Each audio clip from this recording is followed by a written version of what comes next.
Так, о, слухайте, вось для мяне зараз я толькі зразумеў. Тут 3 чалавека, якія займаюцца агучкай, і я вось літаральна тая дзяўчына з мема, дзе адна дзяўчына і шмат побач чорных парней. Здымай трусы. Ці ёсць у вас нейкая тэма таго, што вы баіцеся вось патрапіць у гэты самы міскаст? Укласці да халеры сілаў, а пасля гэтага зразумець, што гэта быў міскаст і ўсё была вось дарма. Ці вам скажуць потым, што вось я не ведаю, адбудзецца паказ у Вільні, і потым вам кажуць, што ведаеце, хлопцы, а вось тут-то і вось тут-то, ніяк не патрапілі ў ролю, давайце лепей іншага чалавека. У мяне ёсць думка. Давай. Галасы Леонардо Ди Капріо ў расійскім і ў украінскім дубляжы цалкам розныя. Які табе больш падабаецца? Я не чуў ніколі Леонардо Ди Капріо. Яны мне ўсе падабаюцца, яны ўсе пасуюць насамрэч. Ну вось калі ты яго бачыш і калі ты чуеш яго, то ты верыш, што гэты чалавек па-украінску можа гучаць так.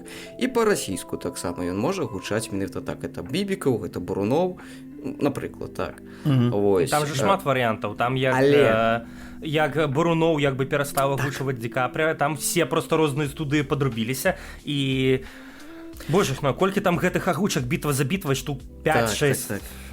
Але у яго, у Ди Капріо, ось калі паслухаць яго прыродны голас арыгінальны, ён у яго даволі высокі. Я не ведаў гэтага. Я калі паслухаў, я такі, халера бяры, ён увогуле у мяне перастаў яго арыгінальны голас перастаў мэтчыцца з ягоным вобразам, як ён выглядае арыгінальны. Я такі, капец, дзядзька, ты цікавы, конечно. Так што... Гэта цікавае пытанне. Ди Капріо адзін з тых актораў, просто вось гэта маё меркаванне, ці што, не прэтэндую. Але ён з тых актораў, якога глядзець у агучцы, гэта вось праёбваць 10-50% вайбу Ди Капріо. Таму што вось праз яго тэмбр, праз яго голас і праз яго эмоцыі даволі шмат дабудоўваецца ў агулам персанаж. Гэта можна вельмі добра паглядзець. Ёсць фільм «Востраў проклятых», дзе ён у псіхушку прыязджае. Вось, і паглядзіце яго ў расійскай агучцы, і яго, здаецца, там Буруноў нават агучвае. І паглядзіце яго проста ў агучцы арыгінальнай, проста з субтытрамі. Гэта проста неба і зямля будзе. Ці тое ж самае не глядзіце наверх.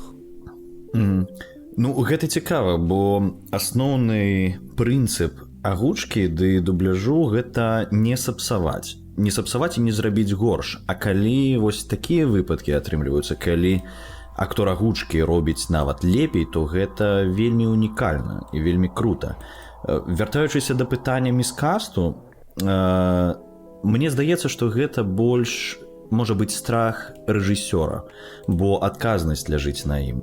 Я-то са свайго боку зраблю у найлепшым выглядзе, я пастараюся, укладу гэта ўсё, але калі мяне раптам заменяць на іншага актора, які будзе лепш пасаваць, я не буду супраць, бо калі яно рэальна будзе лепш, то няхай будзе так. Для мяне важней агульная якасць, чым вось нейкая пыха і жаданне пакінуць за сабой пэўнага актора. Бо у нас, калі мы па першасці пачыналі кастынгі на Валадара, мяне Ягор планаваў паставіць на Арагорна, але зараз, вось гледзячы назад, я скажу, што той актор, які яго зараз агучвае, ён гучыць лепей, чым гучаў бы я. Вось. Я, честно кажучы, з Уладаром са мной працуе гэта так. Я, калі гляджу Уладара ў беларускай агучкі, я ніколі не звяртаю увагу на тое, хто агучвае, таму што для мяне пачынае размаўляць сам персанаж, і я не думаю пра актора агучкі. Вось гэта самае галоўнае для мяне, калі я гляджу нешта ў агучкі. Так, вось. так. Тут у гэтым плане вы адпрацавалі, канешне, дай бажэ. І я вось не ўяўляю сабе, наколькі тытанічная праца была праведзена над другім фільмам, таму што мне складана зразумець, якіх памераў там праект проста. А гэта мы кажам ужо пра фінал, тыпу ўжо адпісаліся, вы ўжо пачалі звадзіцца, вось і вы яго выклалі ў паблік, і вось я сиджу тут ахуеваю. А колькі было праведзена працы для таго, каб там падабраць усіх, каб не было міскастаў, каб гэта вось настолькі моцна патрапляла ў персанажаў, канешне, гэта пытаннічка для мяне, але тут агулам вот я казаў Егора, што прыйдзеце, я вам буду ў сраку смактаць. Мне вельмі падабаецца, мне вельмі падабалася Німона, мне вельмі спадабалася гэты Into the Spider-Verse, які быў, мне здаецца, Into the Spider-Verse, ён быў адным з першых, якіх вы выклалі, такіх гучных для мяне, сапраўды. Здаецца, што так. Я хочу паглядзець, як падлічыць. Колькасць ахвяр. 35. Ну, вось у мяне 35 ёсць файлаў, гэта 35 стужак. Але не, гэта не 35 стужак, гэта 35 розных відэакастынгаў. А, ніхуя сабе.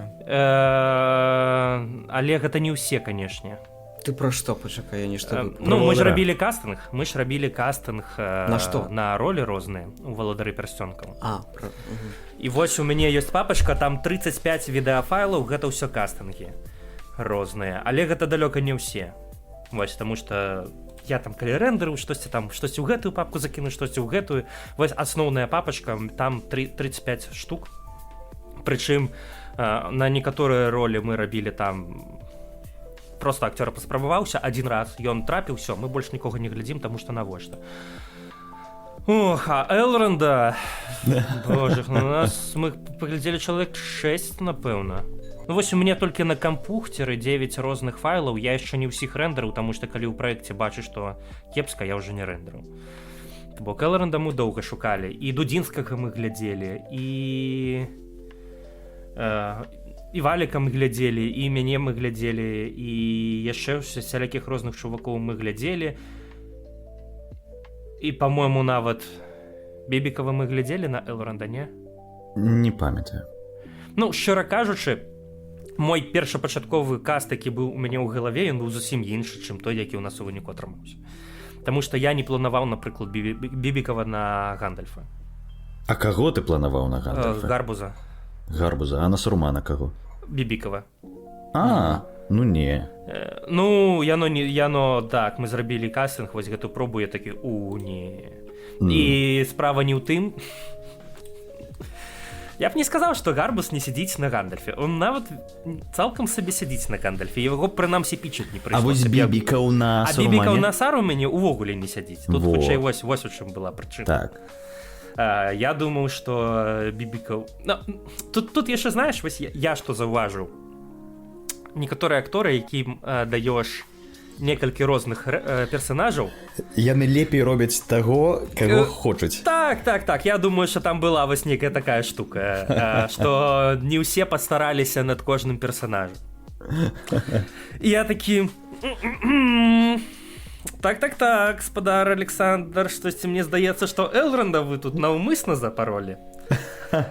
А вот за Арагорна мне што ў вас значна падазрона лепш. А Борамера як ён зрабіў, таксама не вельмі. Борамера таксама не вельмі, тому што я планаваў якраз таго, хто ў нас зрабіў Арагорна, я яго якраз планаваў на Элронда і Борамера. А Валіка на Арагорна. А выніку стала так, што я гляджу Элронда і такі, не, гэта абсалютна не Элронд, і Борамер, это не Борамер. На Борамера нават я спрабаваўся, але я не выкладаў гэта нікуды. Мне спадабаўся мой Борамер. Мне спадабаўся мой Борамер. Борамер, дарэчы, лепшы персанаж. Я пераслухаваю зараз першы і другі фільм. Твой Борамер дакладна лепш, чым... Ну, карацей, гэта найлепшы все ж выбар быў з усяго, што можна было абраць. Так што, да. Якія агулам планы-то на наступны год, пацаны? Выжыць. Дажыць. Не, у мяне грандыёзныя планы. Ну, типу, вы далей хацеце займацца высокакласнай агучкай і рабіць не закадравікі, а рабіць непасрэдна ўжо гэта божухна, як она называется, дубляж. Вось я ўсё яшчэ блытаю, дзе закадравік, а дзе дубляж. Карацей, у нас зараз вузкае месца, гэта гук. Ну, по факту так, это яно. Завядзенне. Так, гэта звядзенне гуку. Таму што насамрэч мы ўжо плюс-мінус на дубляж наблатыкаліся, мы яго робім не супер там даўжэй, чым за кадр. Вось. Але нам трэба вырашыць, як бы нам аператыўна рабіць гук на дубляж. Калі мы як толькі мы гэта вырашым, мы зможам рабіць шмат дубляжаў розных. І пераклад. Вось, ну чыста арганізацыйна. Планы на наступны год рабіць... Я не адмаўляюся ад закадра, не, ну... Ну, гэта глупо. Гэта нашмат... Так, мы, здаецца, уже размаўлялі з Валікам у падкасці на гэтую тэму. Не памятаю. Але, ну, у падкасці, не ў падкасці, але размаўлялі пра тое, што з аднаго боку год выйшаў прыкольны, таму што мы зрабілі, ну, эпахальную, як бы, работу. З іншага ён выйшаў... Ну, вельмі мала контента мы зрабілі. Ну, абсолютно так. Вельмі мала. То бок гэта... З гэтага пункту гледжання гэта найгоршы год для МРГ. У нас у першы год мы выпусцілі найбольш фільмаў, у другі год яшчэ менш, і ў гэты год ввогуле па налях. Гэта сумна. І мне хочацца ў наступным годзе ўсё ж колькасцю бамбануць. І у гэтым годзе мы не ўзялі ні адной навінкі. Ну, трэба тады за кадр лупіць. Так, трэба... Ну, паглядзім. У нас зараз ёсць дзве вілкі, як мы будзем у наступным годзе рабіць, і гэта залежыць ужо не ад мяне, а ад Бібікава, таму што ён там знайшоў нейкіх людзей, штосьці там размаўляе. Вось. Пакуль, як бы, NDA, все, што магу расказаць. У нас ёсць дзве вілкі. Альбо у нас, умоўна, ёсць пастаянны заказчык, альбо няма. Калі няма, гэта мы робім шмат, і робім гэта ўсё праз зборы. Ну, калі ёсць пастаянны заказчык, мы проста пачынаем бамбіць таксама шмат, але таго, што скажуць. Вось. Але ў любым выпадку трэба рабіць шмат, таму што хопіць ужо гэта якасці. Мы ўжо паказалі, што можам рабіць якасна. Цяпер трэба рабіць шмат, таму што зараз я гляджу на іншыя каманды, мне крыху зайздрасна. Вось. І так, хочацца таксама рабіць шмат, і таксама хочацца хайпаваць, канешне, на нейкіх новых праектах. У мяне даволі тупое, мне здаецца, пытанне, але ўсё ж такі трэба яго задаць. Даволі шмат беларускіх праектаў атрымліваюць ці атрымлівалі гранты. Ці магчыма там жыць на грантах для гучкі? Ну, тыпу, вы ж сапраўды займаецеся тем, што вы падтрымліваеце культуру і развіваеце яе. Не, ну, мне здаецца, тут адказ просты. Піратам месца на памойцы. Зможам легалізавацца? Калі зможам легалізавацца, напрыклад, тады можам пра штосьці размаўляць. Пакуль гэтага няма, тут нават размовы няма. Но есть же, типу, у нас же уже есть онлайн-кинотеатры официальные, там скрынка, здаецца, яна... Официальная? Алло. В каким месте яна официальная? Не, это чисто йо-хо-хо. Ну, Вока ТВ, может, ты про Вока, Синевока, як ён там. Ну, так Вока спонсуецца не на грантах, гэта проект А1. Проект А1, так. Ну. Але ён хаця бы... што у скрынкі на сайце было напісана, што яны ж працуюць за падпіску. У скрынцы на сайце ведаеш, што напісана? Калі мы парушаем вашыя правы, то ідзіце ў сраку. Сур'ёзна, я зараз знайду. Не, у іх такі ж механізм, як у кінакіпы. Скрынка гэта ў нейкім сэнсе платная кінакіпа. Вось і ўсё. Нічога больш. Таму мы нават, калі яна выйшла, мы крышку здзівіліся. Я яшчэ пытаў, ну, я не знаю, як сказаць, адміна, кіраўніка праекта, тыпу, а што у вас атрымліваецца, што... Божухна, я зашоў на скрынку і пачытаў, што іх напісана ў раздзеле для праваўладальнікам. Давай, Валік, можа, ты зачытаеш сваім прыгожым голасам для падкаста. Паважаныя праваўладальнікі, Калі вы раптам заблукалі на наш сайт і раз'юшаны размяшчэннем на ім контенту, які належыць вам, то ў нас для вас важнае паведамленне. Доўгія гады вы ігнаруеце ў сваёй працы беларускую мову і беларускіх гледачоў. На ўсе прапановы супрацоўніцтва вы не адказваеце ці адказваеце, што цяпер гэта не актуальна. Таму, калі вы не хочаце лакалізаваць свой контент на беларускую мову, то гэта будзем рабіць мы самі. Так што не перашкаджайце працаваць і ідзіце лесам. Мы літаральна пасылалі ў сраку. Клас. Ну правильно, все по справе. Смела, сапраўды. База. Бо у мяне з праваабладальнікамі таксама быў невялічкі срач. І мне тэлефанавалі і крычалі ў трубку: сука, як ён казаў, божахна, не жартуй за праваабладальнікамі, мы ця засудзім нахуй. А пра ногі нічога не казаў? Што? Пра ногі нічога не казаў? Не, пра ногі, дзякую Богу, нічога не казаў, але цяпер мы заставілі яму гэта добрую падказку. Слухай, ён, конечно, занесе нам на Patreon і паслухае частку. Я, ведаючы сітуацыю, пра якую ты кажаш, і асоб, пра якіх ты кажаш, я скажу, што... Усе ведаюць. Гэта яшчэ плюс-мінус... Ну, зразумець гэтага чалавека можна, насамрэч. Таму што яны на гэтым зарабляюць грошы, і яны на гэтым літаральна жывуць. Я не кажу, што гэта не так. Я кажу, што... Але форма, канешне, магла быць іншай. Да іх агулам гэта не тычыліся. Мы не бралі непасрэдна іх контент, ці не бралі непасрэдна іх пераклад. У тым-то праблема. Там просто агулам у іх была ліцэнзія на выпускаецца гэты прадукт на беларускай мове. Ну, і паколькі мы зрабілі свой пераклад і выклалі яго просто ў сеціва, то мы, атрымліваецца, парушылі яго інтэлектуальную собственнасць. Слухай, калі гэты аккаунт лайкае мае пасты ў трэц, я кожны раз напружваю жопу. Бляха, раскажы мне потым. Я таксама хачу за ім пасачыць. Вось. Але я нават з гэтым чалавекам крышачку размаўляў, я просто не прадстаўляўся, хто я, таму што ведаючы твою сітуацыю, я крышачку хваляваўся. Вось. А на элітарнай частцы падкаста можна казаць, хто гэта ці не варта? А у нас дагэтуль элітарная частка падкасту? Да, я таксама думаў, што ўжо не. Ну що тады? Я думаў, дзесьці пачаць, вось як мы пачалі пра уладара пярсцёнкаў і свабодна перакатвацца ў наш. Вось мы з Егорам абмяркоўвалі, гэта наша звычайная рубрыка «Што там з валадаром?» І вось яна нават сюды пераплыла.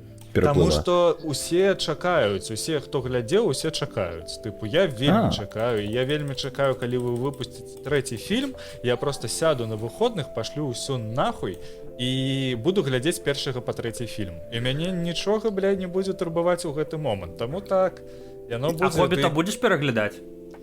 «Хоббіта»... Як вось ты да «Хоббітаў», да фільмаў ставішся? Да, вось на беларускай? Агулам спачатку, потом і перайдзем.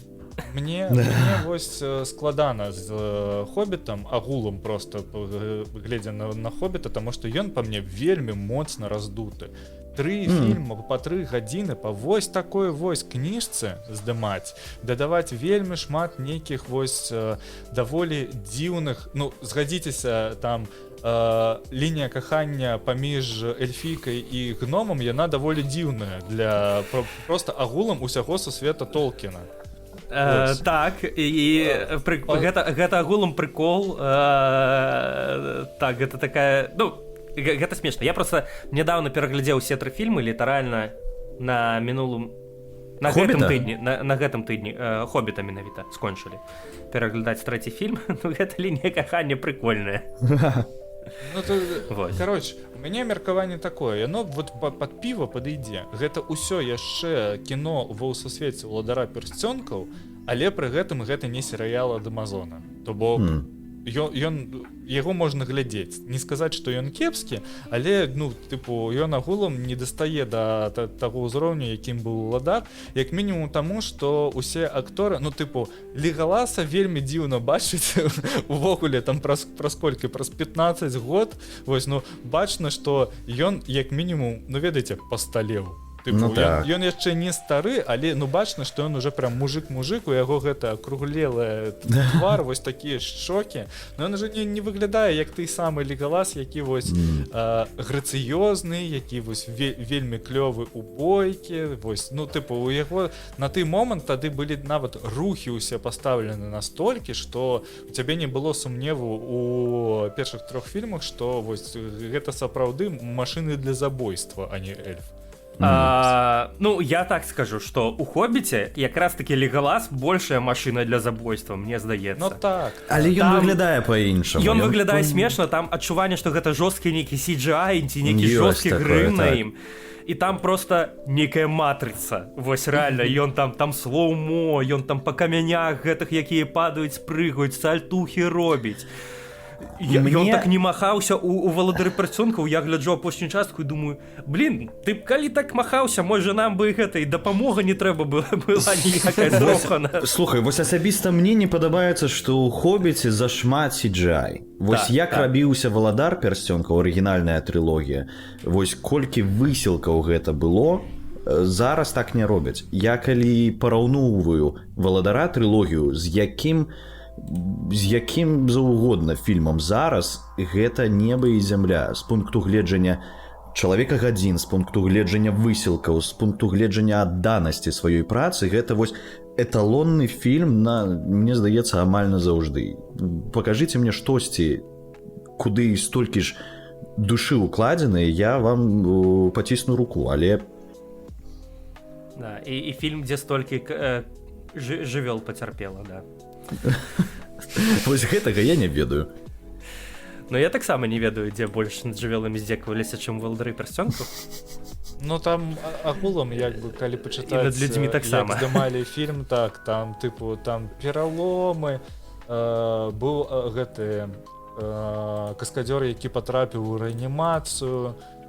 Вось гэтая безумная гісторыя, якая стала папсой пра тое, калі не помню, хто з персонажаў, ён біў ногой па... Арагорн, так, ён біў ногой па шлеме і зламаў пальцы, потым яму выбіла пры бітве ва Хельмавай падзе, яму выбіла зубы, і ён здымаўся з гэтымі выбітымі зубамі. І пра тое, што они па Станіслаўскаму рыхтаваліся, і яны не выходзілі з ролі ўвогуле, нават калі там гэта, нават калі дадому ездзілі, яны ўсе некалькі месяцаў былі ва ў ролі. Ну, што я чуў, што з масоўкай там не вельмі добра абыходзіліся. Але гэта нармальная насамрэч сітуацыя для кіно. Вось я тут у Гданьску схадзіў у масоўку, і гэта была, ну, такая даволі просты такі досвед быў. Гэта здымалася кіно пра нейкае там каханне, але на фоне былі падзеі салідарнасці. Вось якія адбываліся ў Польшы, там быў Лех Валенса. І там былі сцэны, дзе так ужо здзекваліся з гэтай масоўкі, трэба было шмат дубляў, рабілі адной і той жа сцэны, дзе Лех Валенса размаўляе з гэтымі пэрэлаўцамі. А штосьці кажа, а мы ўсе сядзім у зале, там напусцілі дыму, каб было... Ну, знаешь, больш плавная карцінка такая была, больш мяккая. Там для кадра ўсім трэба было паліць, і ўсе палілі сапраўдныя цыгарэты, а я не палю, это... Вось, і побач сядзела жанчына, яна просто пад канец здымак, яна заплакала, таму што яна ўжо не вытрымлівала фізічна. Просто сядзець, знаходзіцца ў такім душным пакоі, ні паветра няма, перапынкаў няма, все вакол паляць, яна не паліць, і фізічна цяжка. Цяпер мы пераносімся да здымкаў валадара пярсцёнкаў. Гэта ўвесь маштаб толькі значна большы, толькі пад велічэзнай спёкай. Гэта ўсё ў даспехах, там з жывёламі. Там пакутавалі не толькі жывёлы, мне здаецца, там пакутавалі людзі, і там была гісторыя, што хтосьці ў машыне пакінуў гэтыя вушы эльфійскія, вярнуўся назад, яны ў него паплавіліся. Вось.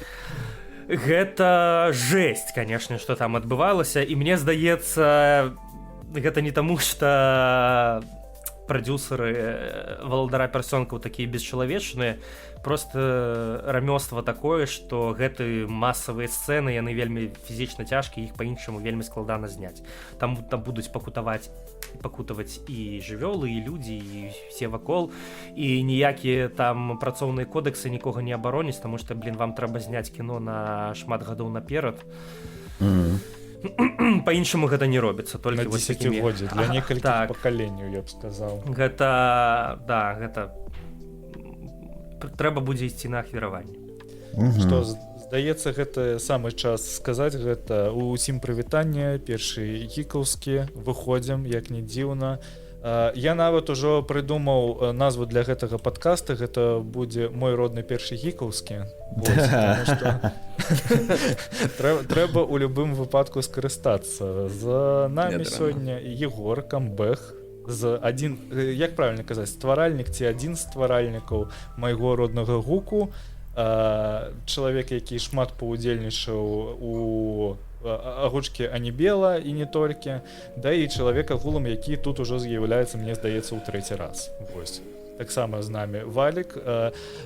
Валентин вельмі, чэсна кажучы, здзівіўся з таго, што ты дасіх граеш у Detroit Hills? Так, дагэтуль мы граем.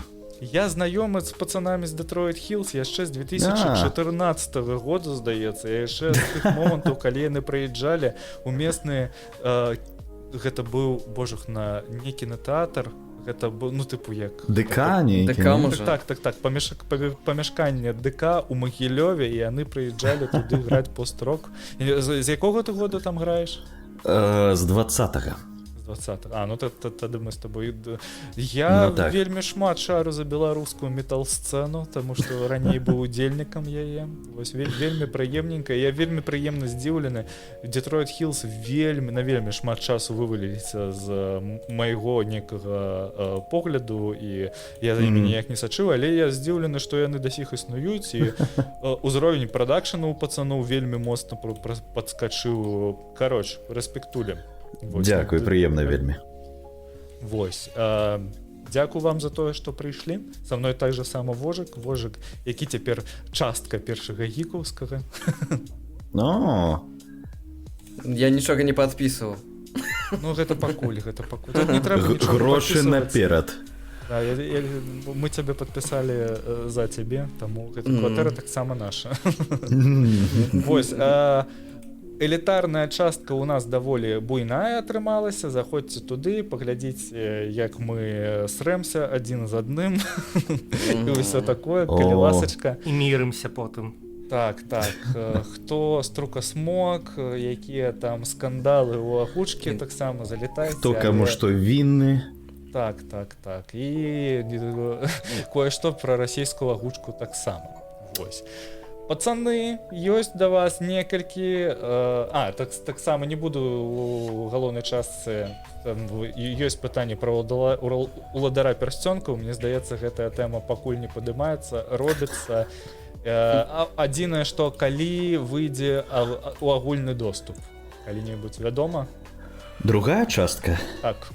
Першая ўжо даступна. Так. Окей, давайте я адкажу на гэтае пытанне. Дзякуй за пытанне, Александр наступны.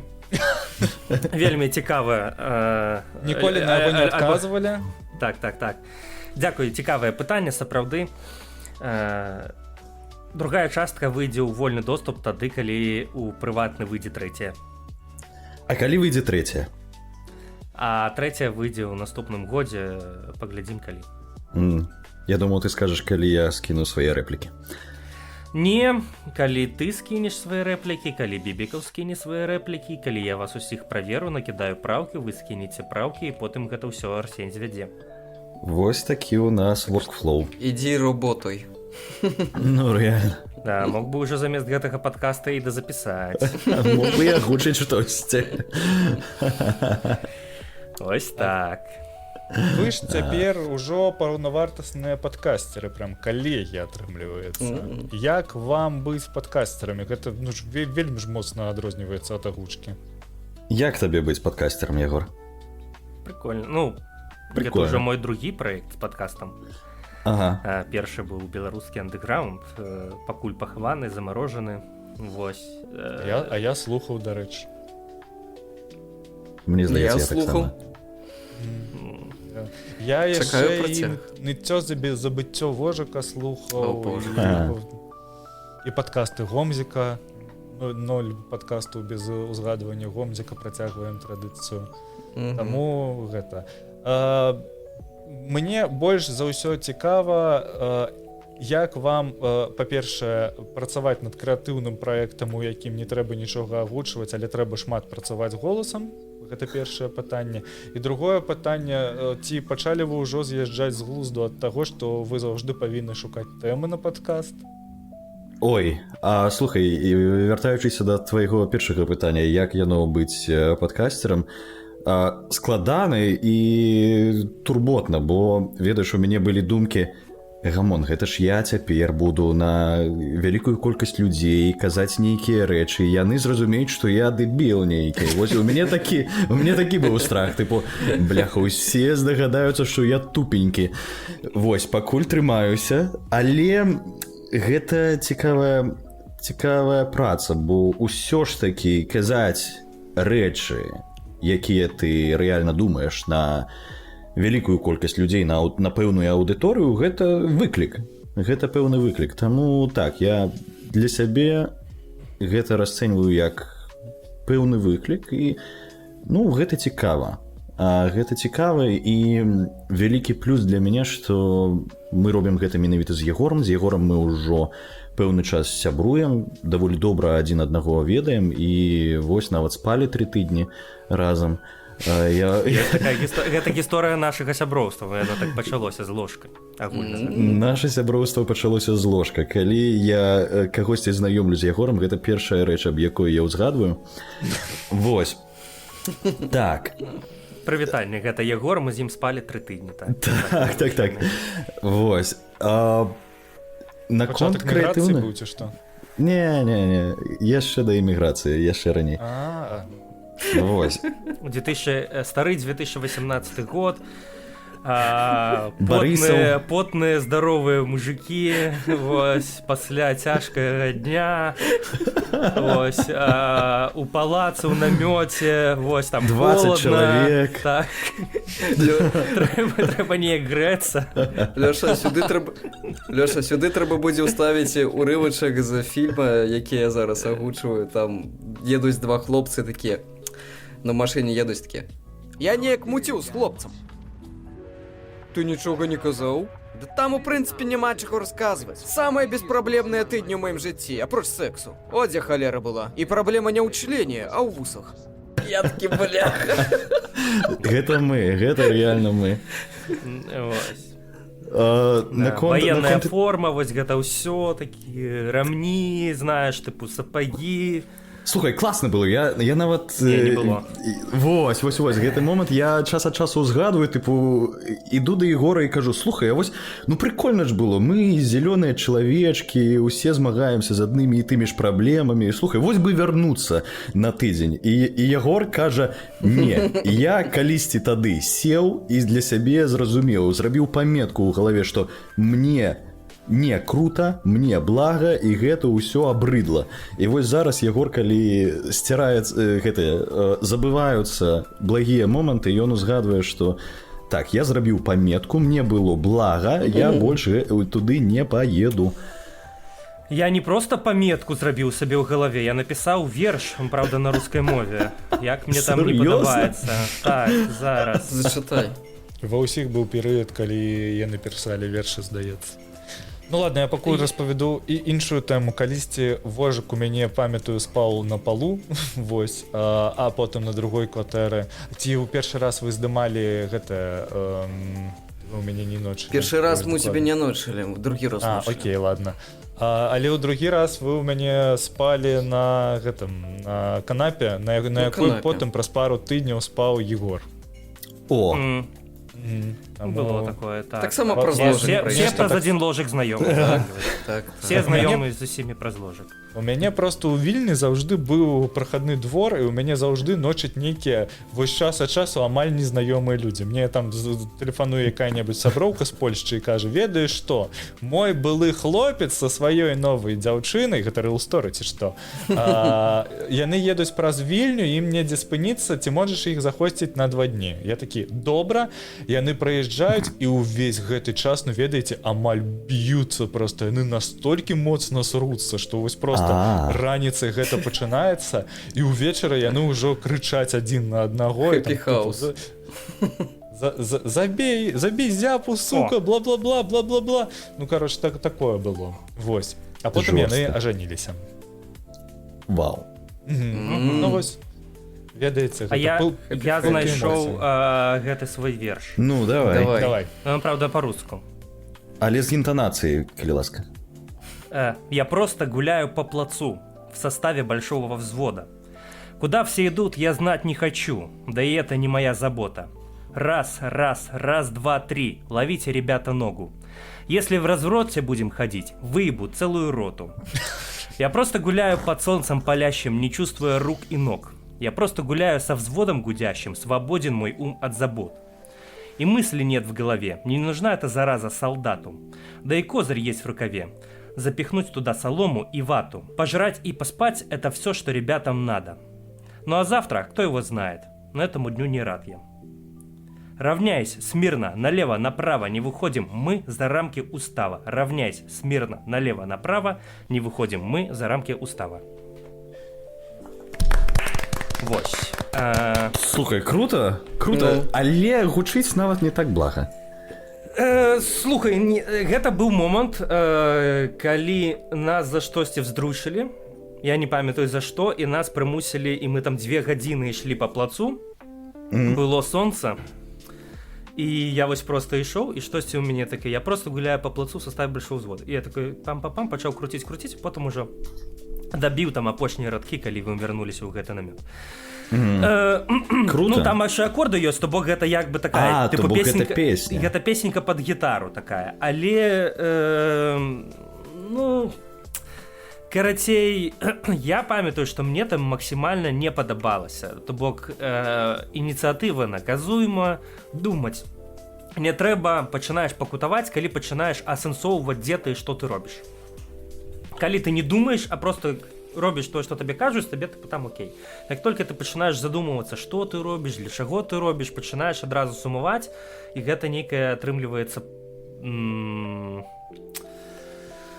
карацей, не вельмі цікавая гісторыя. Нікому там не падабалася. Не вельмі прыемная. Так, а потым, калі мы ўсе сустрэліся на страйкбол, все такія: а, там было не так і кепска. І я зразумеў просто, што вось я сабе занатаваў, што мне не падабалася, а ніхто больш не занатаваў. І все кепскія ўспаміны, яны потым улетучваюцца. Ну так. Слухай, ну гэта мы такі даволі вялікі лірычны отступ зрабілі. А наконт пытання, як нам весці такі падкаст? Бо у асноўным тэмы абірае Ягор, робіць шоу-ноуты Ягор, і я просто прыходжу і размаўляю з Ягорам аб тым, што ён падумаў. Ты як там, Ягор? Да насамрэч, мне здаецца, у нас не той, каб шмат пытанняў з тым, як абраць тэму, таму што ўжо на этапе, а што ў нас адбылося за апошнія 2 тыдні, мы пачынаем разганяцца, і мы все тэмы, якія прапісваем, мы іх ніколі, усе не прагаворваем. Нормально. Мне здаецца, што мы можам нават не дайсці да нашых шоу-нотаў сёння. Так каму яны патрэбны, ты вашы Warner Brothers? Мне здаецца, вось мы ўжо свае гэтыя ўсе штукі з майго роднага падкаста пераносім у першы гікаўскі.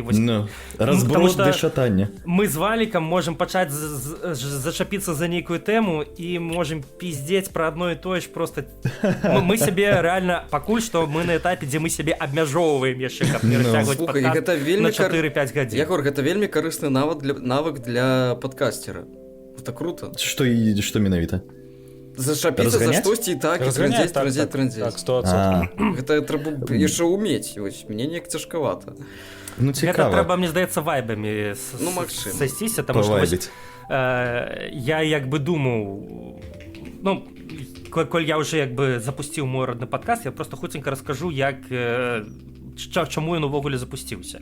Ён запусціўся таму, што ў майго роднага гуку выдалілі Patreon, і трэба было яго неяк нанова стварыць, але каб ён быў тыпу беспаліўны і каб ён быў легальны. Вось, таму я думаю, ну, зробім падкаст, назовём яго пофиг, як назовём, мой родны падкаст назовём. І всё. І, ну, окей, трэба, значыць, ну, адзін я яго не магу весці, таму што гэта будзе ўжо не падкаст, а нейкая весці ў аднаго падкаст гэта вельмі ебала. Я вось на 100%, таму што табе просто колькі б ты не нарабіў за апошнія 2 тыдня, ты, ну, у цябе ўсё сцячэ за 15 хвілін. І ўсё. Так. Вось, і я думаў, каго паклікаць, я, шчыра кажучы, таксама думаў клікаць Вожыка, і можна было б нармальна рабіць. Я падумаў пра Валіка просто таму, што мы з ім даўно сябруем, мы шмат абмяркоўваем агучкі менавіта паміж сабой, і я падумаў, што у прынцыпе тое, што вось мы на кухні разважаем увесь час, калі адзін да аднаго прыязджаем у госці, можна было б перанесці ў падкаст, і яно патрымалася вайбова, таму што я яшчэ думаю, што першая тэма для выпуска якраз магла быць такая правакатыўная з тым, дзе мы кагосьці там засіраем, але мне здаецца, выйшла даволі лагодна. Вось, можна было б астрэй гэта зрабіць яшчэ імёны. Мне здаецца, вы засіраеце на частцы для Патрэёна, не? А падпішыся і даведаешся. Што, табе ўжо перадалі? Не, я...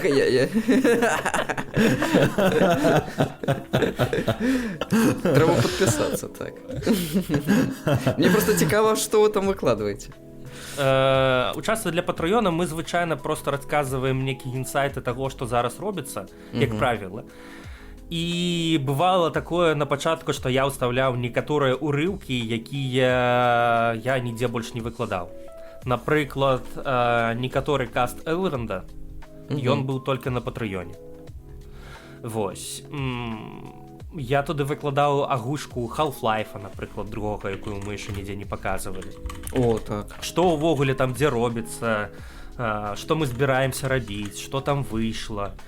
Ну так, у апошнім выпуску мы просто першы раз мы назвалі нейкі тайтл, які нам не спадабаўся, але... Я ўжо забыўся.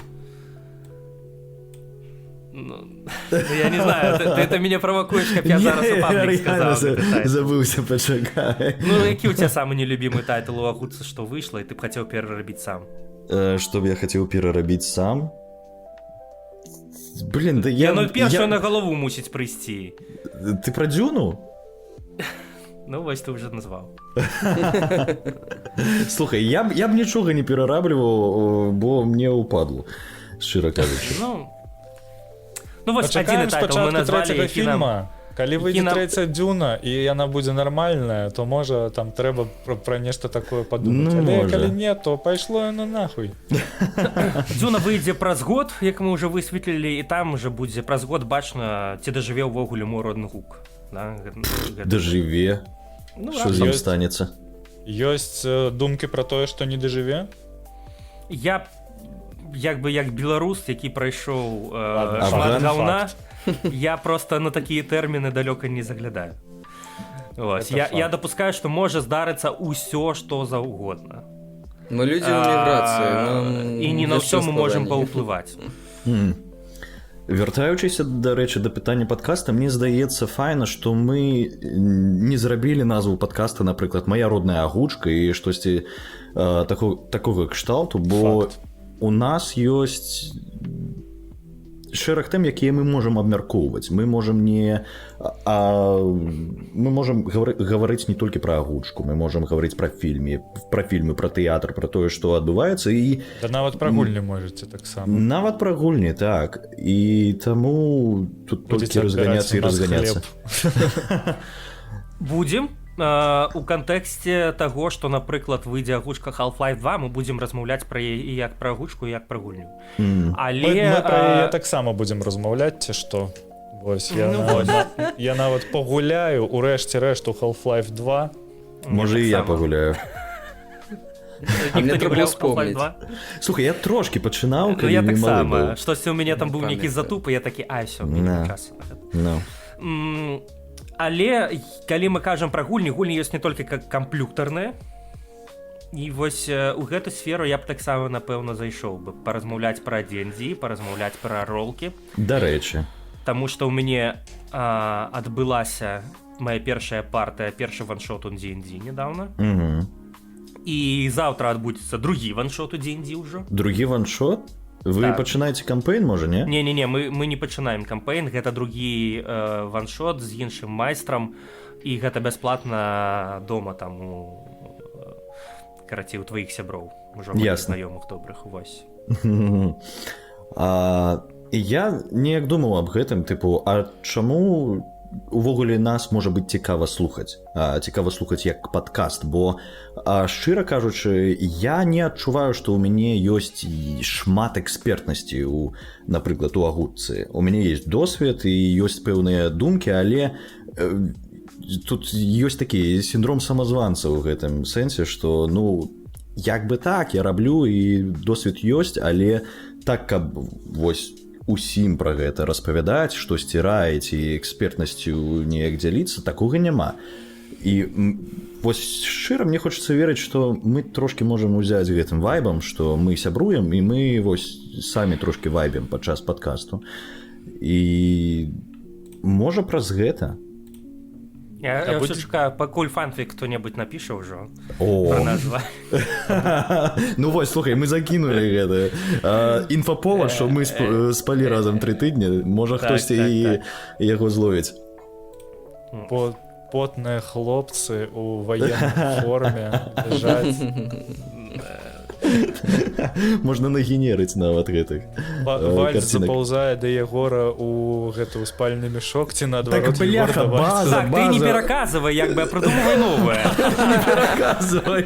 Бо у Егора быў спальны мешок, і гэта быў жнівень, і было холодна ўжо ўначы, а ў мяне не было. Я даваў Валіку сваю ковдру, а у мяне быў спальнік, так.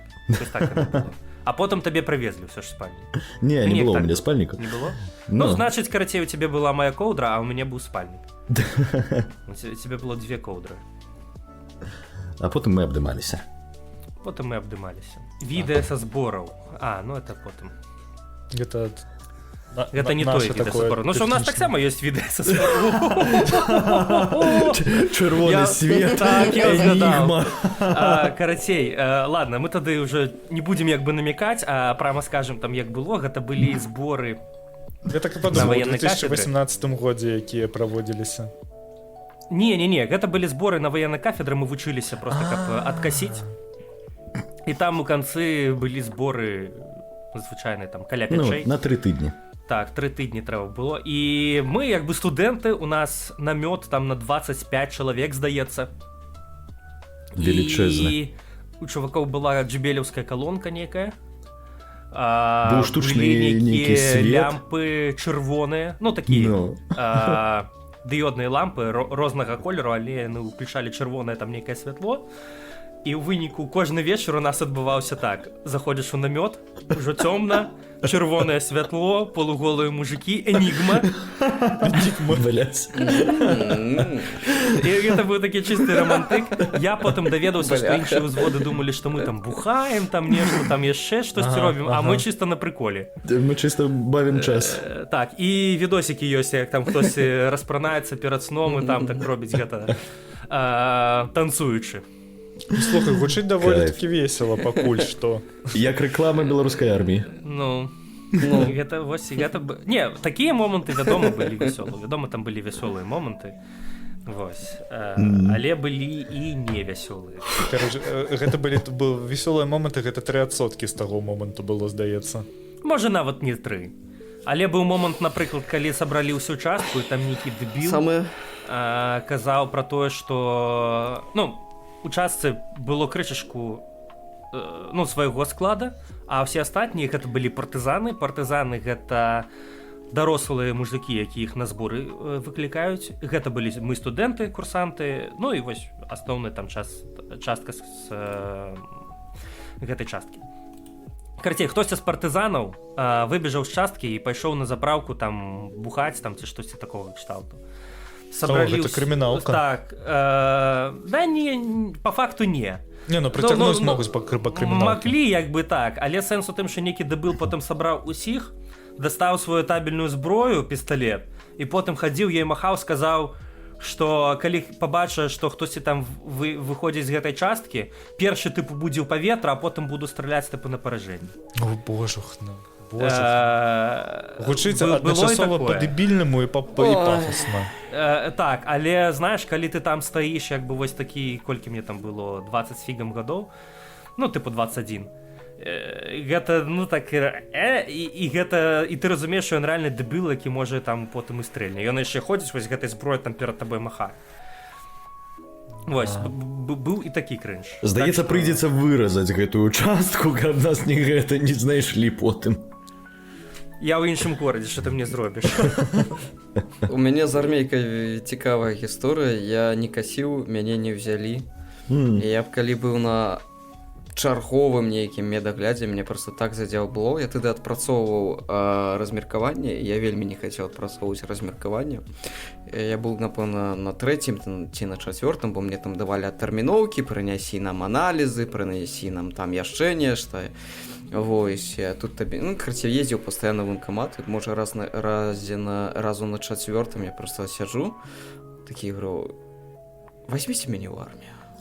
Класка. Ну, сур'ёзна, так кажу, я готовы подпісаць усё, што, ну, вось, зараз просто, типу, возьмите мяне ў армію, типу, я, ну, які сэнс, што вы мяне правяраеце, типу, просто давайте зараз это все развяжем тут, такие. И там тетка такая сядзіць, такая, хоп, такая поглядела мне, такая, ну, тебя могут и не взять. Да, психиатр? С такими приколами. Мяне и не ўзялі. Вось.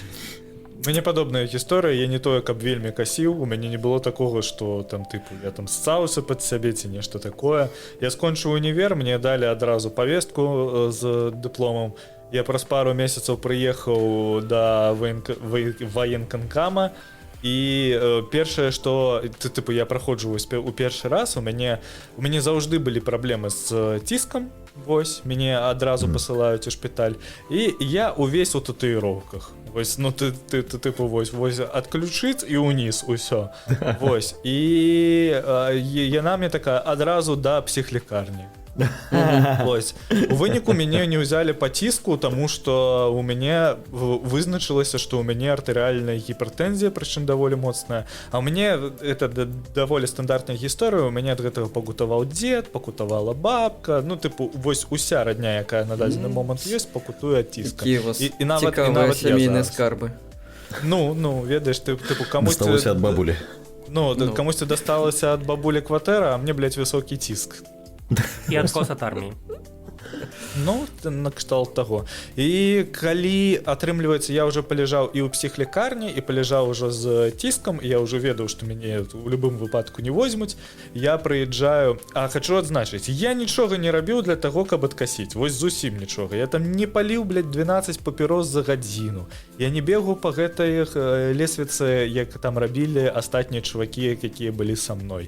Не займаўся тым, што ціснуў ногі ў падлогу і гэтак далей. Я проста на звычайным на забітым гэта прайшоў, і чувак, які павінен быў мне даваць ужо прыказ аб тым, што я не годны ў армію, мяне паклікаў у кабінет у свой, дзе вось атрымліваецца нікога не было, акрамя мяне і яго. І ён пачаў вельмі моцна на мяне крычаць, што ён мяне пасадзіць у турму, што мы заебалі касіць, што ніхто не будзе абараняць радзіму, калі там нехта нападзе, цікава, хто. Вось, і атрымліваецца, што я яго моўчыкі выслухаў, ён у выніку падпісывае прыказ, я з ім не спрачаюся, ён проста праараўся, супакоіўся, падпісывае прыказ, я выходжу, а побач з гэтым кабінетам стаяць такія ж хлапцы, як і я, вось, улічваючы, што пры гэтым я стаяў у трусах перад ім, вось, і там стаяць іншыя такія ж хлопцы, і ён у гэты момант выходзіць і глядзіць на іх, наколькі ён іх запужаў, і я разумею, што ён крычаў на мяне, каб запужаць іх. Гэта быў перформанс. Ну так, і гэта вось вельмі такая складаная многахадоўка, але тыпу, як ён думаў, гэта спрацуе, што яны зараз абасруцца і пойдуць служыць, мне здаецца, яны зараз абасруцца і пойдуць касіць у 10 разоў болей. Таму І ціск ладно. упадзе ва ўсіх. Ціск дакладна падвысіцца. Ну, У нас есть открытая суполка на дадзены момант, ці што заставлю спасылачку там. У нас адзін з людзей зараз павярнуўся з арміі і вось распавядае прыблізна такія ж расповеды наконт таго, што ну пацаны, пиздец, куды я змарнаваў 1,5 гады свайго жыцця, я не разумею. мне усе знаёмыя, якія прайшлі армейку, яны не могуць сказаць нічога добрага пра яе. Вось абсолютно так нічога.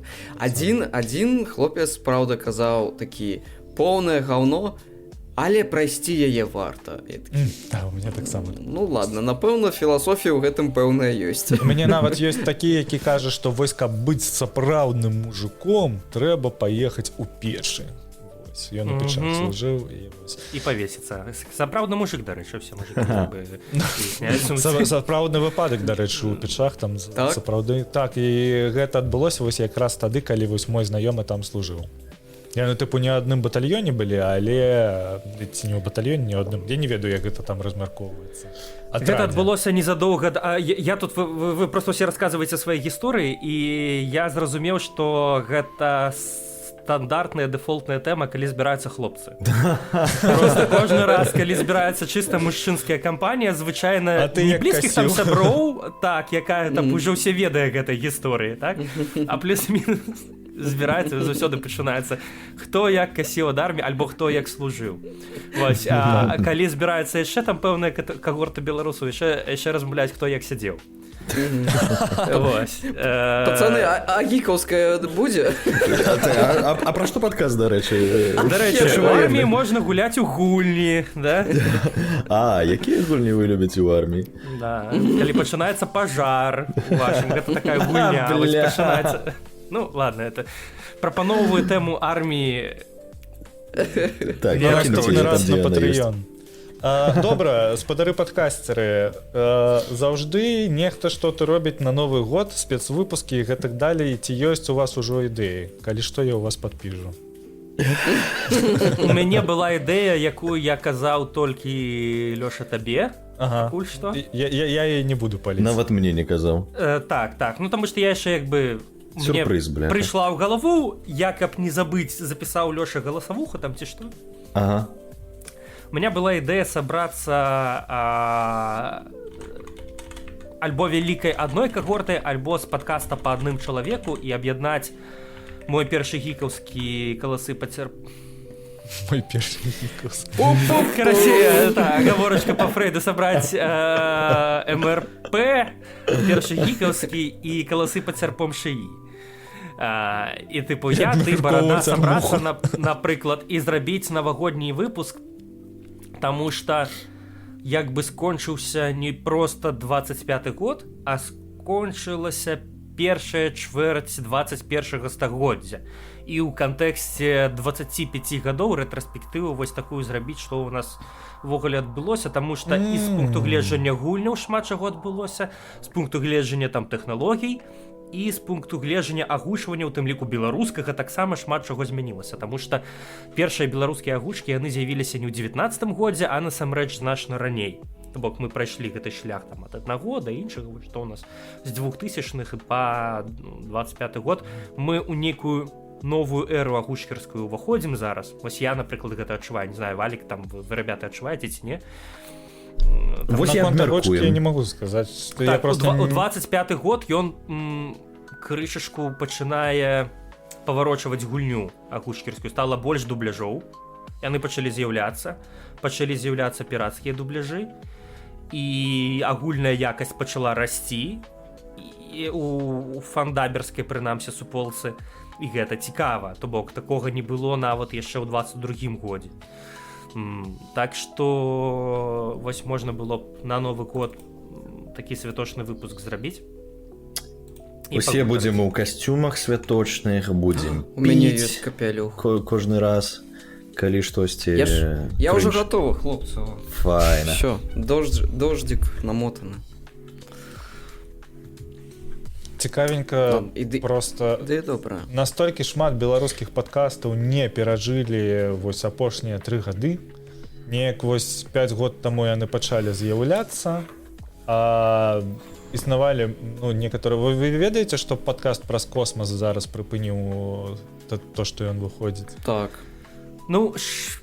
гэта прям чэсна кажучы вось асабіста для мяне сапраўдная страта атрымалася тому што вось праз космас і тэхнавука Віталія Ляхновіча гэта два падкасты які мне здаецца я слухаў кожны выпуск і калі тэхнавука зараз вось крыху ўсё яшчэ выходзіць час ад часу там з вялікімі памерамі часу паміж адным ці другім выпускам то праз космас быў падкастам які да апошняга трымаў вось сапраўдна тое што ён выходзіць вось праз пэўны час я ведаю што ён выйдзе я яго паслухаю вось таму гэта хлопцы трымайцеся мы толькі пачалі вы дарэчы ўжо у вас зараз колькі 6 выпускаў 6 выпускаў 6 вы можете праз 4 выпуска ўжо падавацца на ўсіх пляцоўках на гэтыя божух на фічеры так і займіцеся гэтым вельмі дакладна дасылайцеся кожны тыдзень ці кожных 2 тыдні пакуль вы не пачнеце атрымліваць стабільна фічерынкі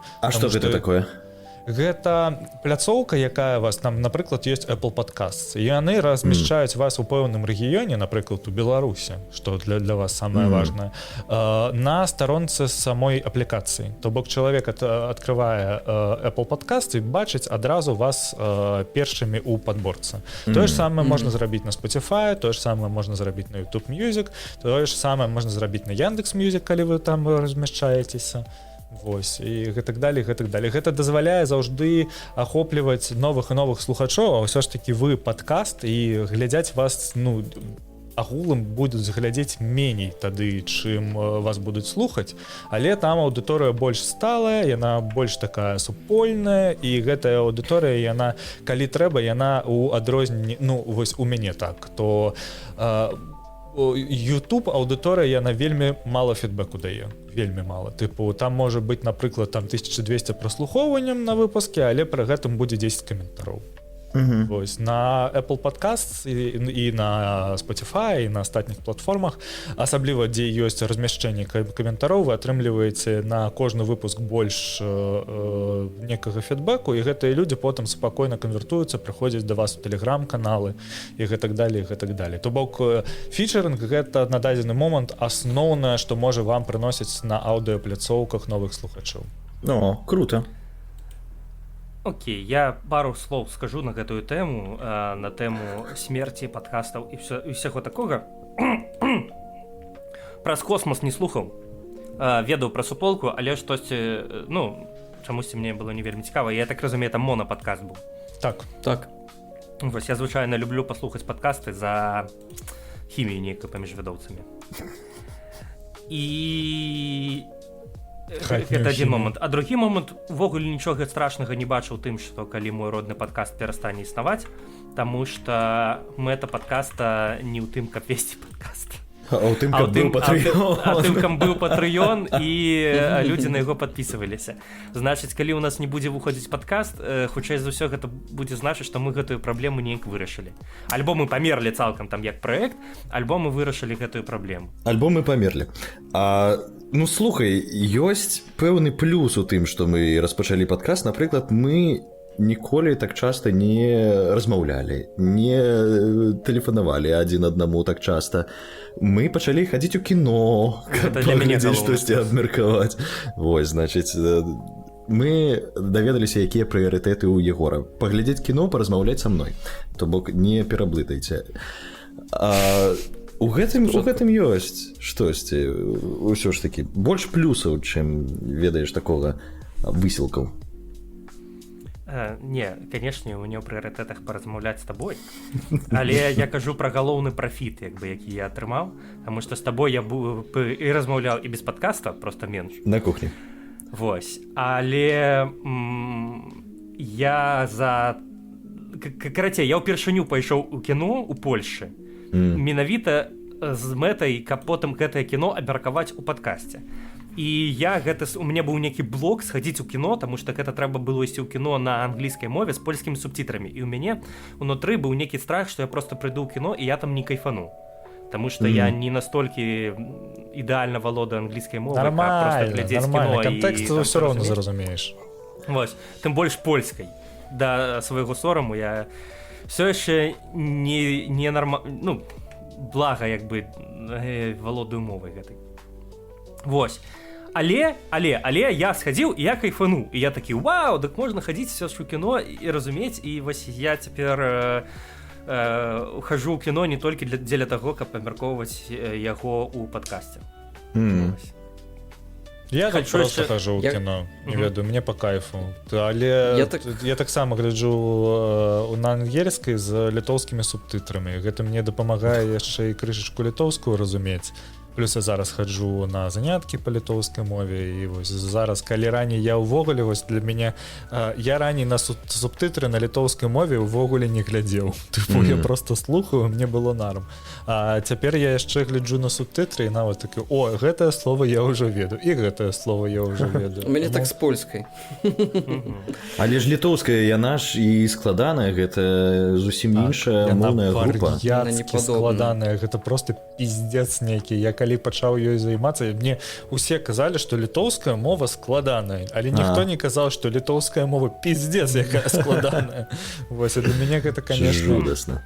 Няма ніводнага слова, якое б ты ведаў, няма ніводнага аналага, зусім па-іншаму працуюць падзеджы, зусім па-іншаму працуюць скланенні, тут ёсць скланенне, тут ёсць скланенне ва ўсяго. Тыпу, калі ёсць слова, да яго ёсць, блядь, 152 скланення, і усе будуць розныя. І з гэтых 152 скланенняў у іх яшчэ будзе 372 выключэнні, якія трэба будзе ведаць на памяць. Так, мне рассказываў сябра, што тыпу, вось у нас, напрыклад, там скланенне, так, там, я не знаю, агучка, няма агучкі. А ў літоўскай, умоўна кажучы, можа быць агучка, але няма трыцератопса.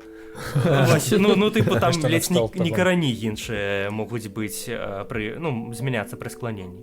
Ну, тут атрымліваецца, што ў цябе слова агучка няма, гэта будзе родны падзеж.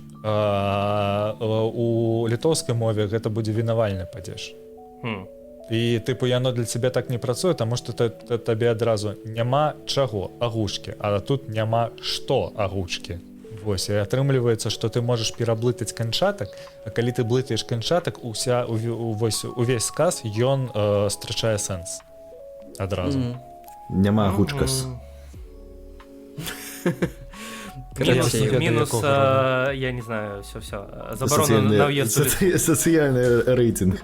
Я магу сказаць, што у Літве вельмі шмат чаго не сканчаецца на ас, гэта толькі назоўнікі мужчынскага роду. Вось, і іх не тое, каб шмат, у тым-то праблема. Вось, гэта было б вельмі лёгка, калі б ты браў назоўнік і ставіў да яго ас, і ўсё. Вось яно так і заставало. Але гэта вось зусім так не працуе. Гэта вось у нашым гэтым банальным разуменні яно вось можа неяк так, але шкада. Не думаў у Польшу пераязджаць. Ну, да, слухай, мне падабаецца ў Літве. Ты ж валодаеш польскай, так? Ну, не, я не тое, каб ёй валодаю. Я яе вучыў у школе.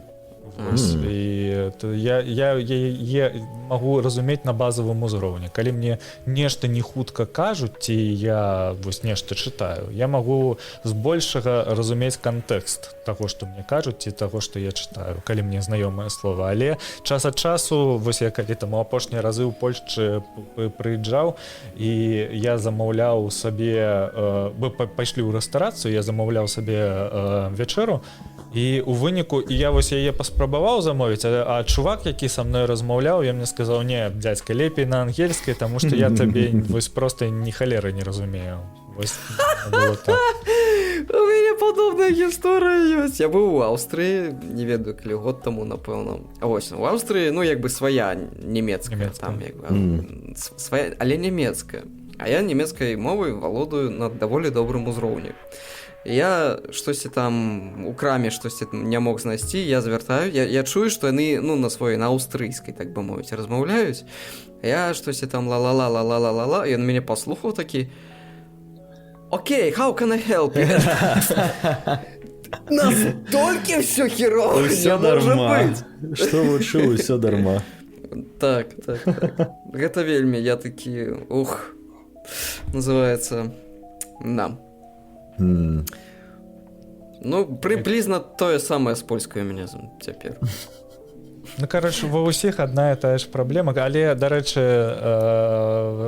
гледзячы на нашу статыстыку, у нас 73% слухачоў знаходзяцца ва ўнутры Беларусі і не разумеюць нашыя праблемы, таму што якая розніца. Я таксама не разумеў гэтых праблем да 22-го года. Ладно. Просто, короче, я не ведаю, мне здаецца, я ніколі не вывучу літоўскую мову, яна застанецца дзесьці вось.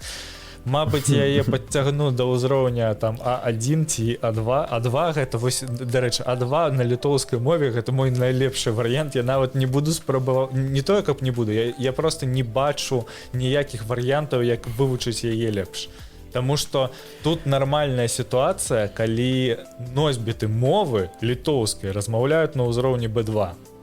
Вось, то бок тая літоўская мова, якая ім препадаецца ў школе, і тая літоўская мова, якой яны размаўляюць на вуліцы, гэта дзве розных літоўскія мовы. І нам заўжды... А2 гэта... Гавары.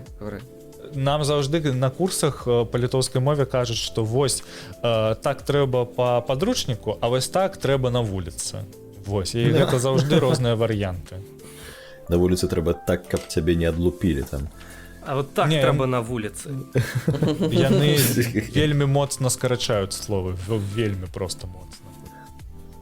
Прикольно. А2 гэта нармальны ўзровень.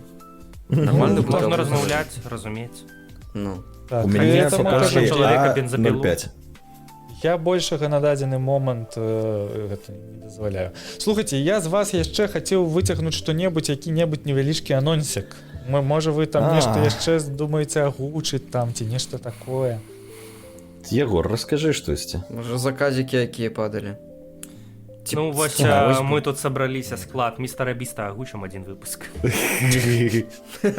За грошы так. За грошы так. Ось. Half-Life у нас рыхтуецца. Ну гэта мы ўжо чулі. Гэта агучана. А ўсё, а з новага не... А, ну ёсць яшчэ рыхтуецца пераклад гарбатай гары. Вось. Ну пакуль робім бясплатна, гэта не заказ. Але можаце скідваць грошы, калі хочаце пачуць, калі хочаце пачуць, як мы з Егорам будзем увасабляць гэтыя 3 тыдні нашыя у намёце. З Валіка ёсць проба нават на Джилленхола. Даволі неблагая. Даволі неблагая. Год таму рабіў. Ці добра я зразумею, што трэба данаціць $300.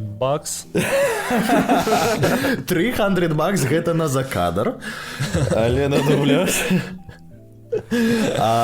Слухай, пацешна, з гэтым звязаная пацешная гісторыя, бо я рабіў пробу на як дамашку на наш курс з Бібікавым.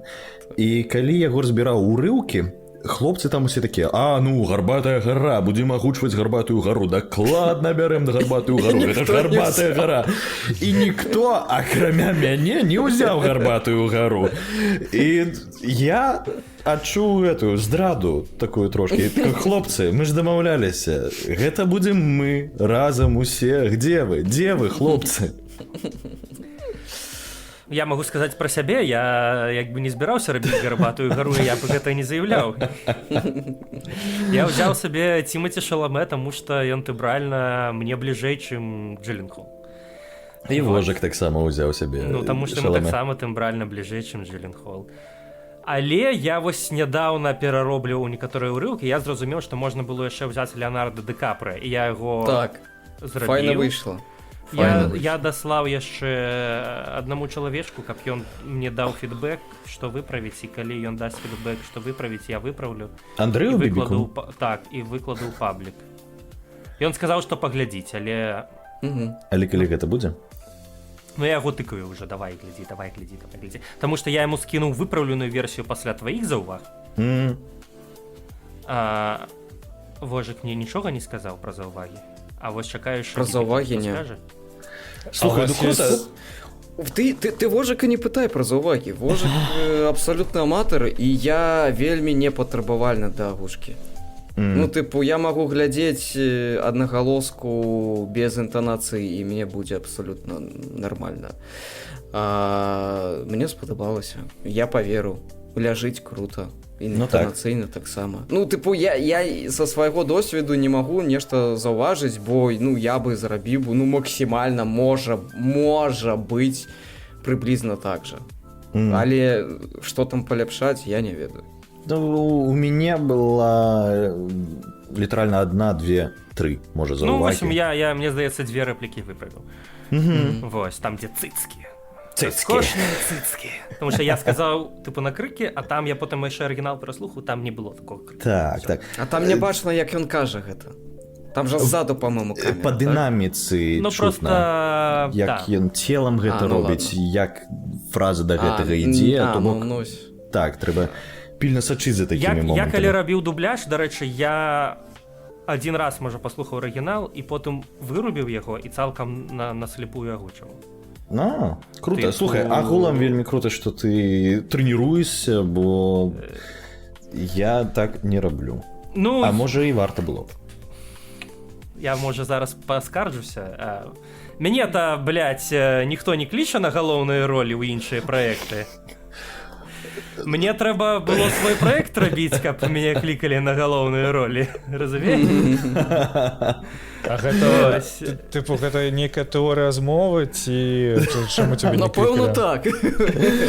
Просто справа ў тым, што Ягор на пачатку майго роднага гука абіраў самыя такія галоўныя і цікавыя ролі сябе.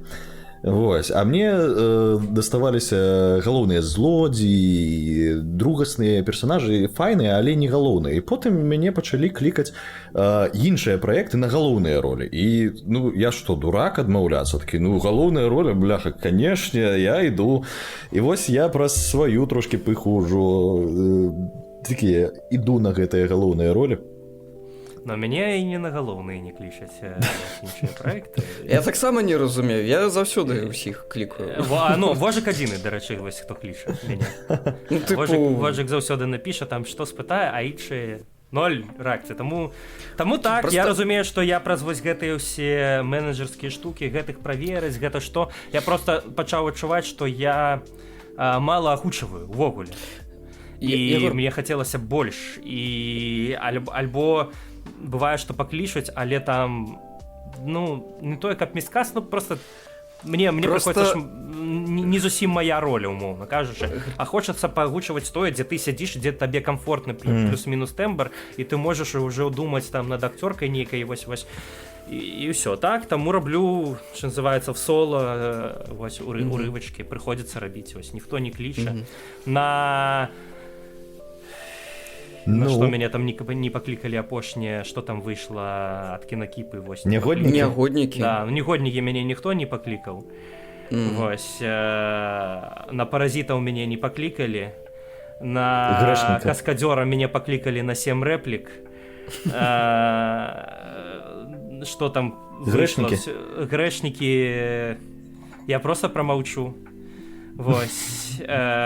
Таму што... Ну, дзіўная сітуацыя адбылася там. Ну, скажем, я прамаўчу, таму што як бы мне трэба было, напэўна, больш выразна сваю пазіцыю выразіць, ну, а я як бы тады умоўна гэта схаваў, і зараз ужо як бы праз паўгады махаць кулакамі сэнсу няма.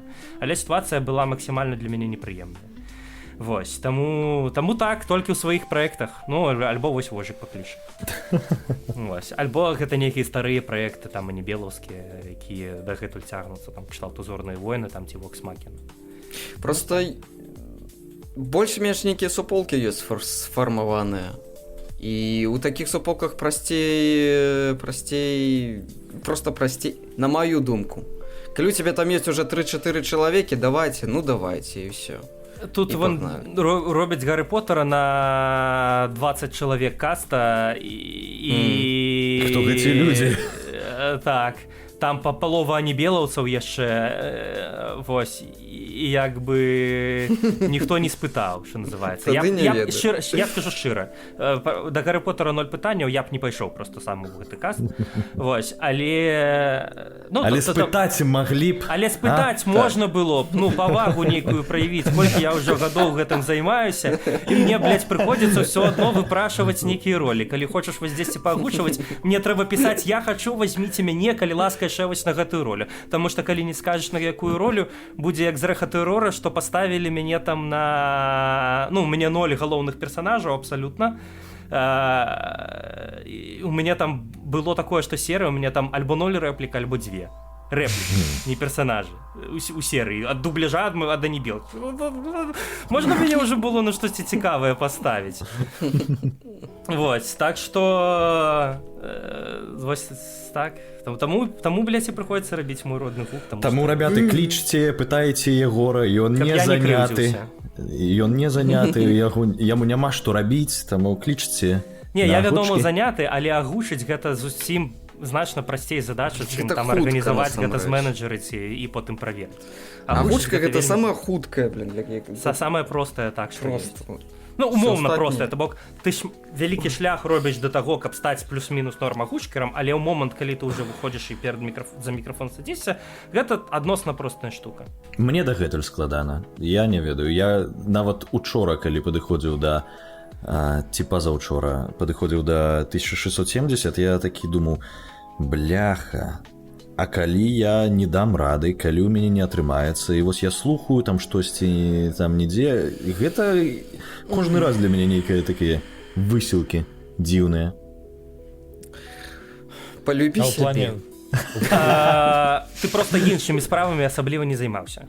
Ці засной свой праект таксама. Просто табе пашчасціла мець прыгожы тэмбр, голас, і ты ўклаўся ў акцёрскую гульню ў свой час, грук, так, каб быць добрым акцёрам, і у цябе няма праблем з тым, што агучваць. Таму табе не трэба там рабіць, умоўна, зараз свой праект.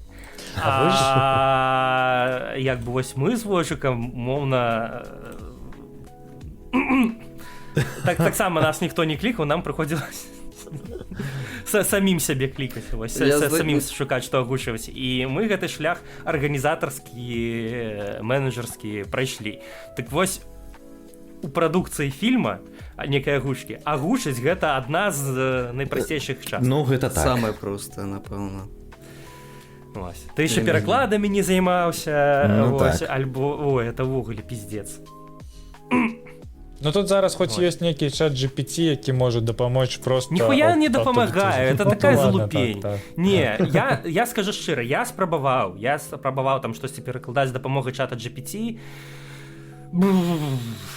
Не, гэта кепска, гэта не то, гэта яно не кладзецца. Я ўжо не кажу там просто про тое, што ён там банальна памылкі робіць.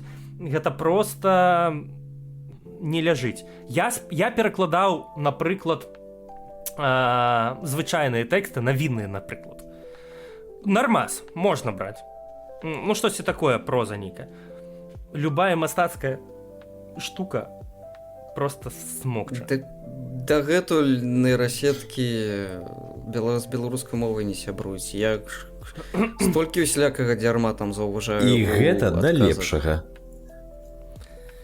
Не ведаю, бо шмат хто такі: о, по-беларуску будзе там, я не ведаю, там ну нейкіе там украінскае слово там ж бывае, ну, глючаць іх, яны пачынаюць там украінізмы там адну за адным лупіць, і ты такі: о, так, гэта по-беларуску. Мне нядаўна пыталіся даказаць, што вось агучка нейронаўская на беларускай мове, якую там рабяты робяць, да яна па інтанацыях такая ж, вось як там Гарбус за кадрам агучыў нядаўна ролик там штосьці пра беларусаў, там пра беларускую нацыю, не памятаю, там карэцей нешта гістарычнае было.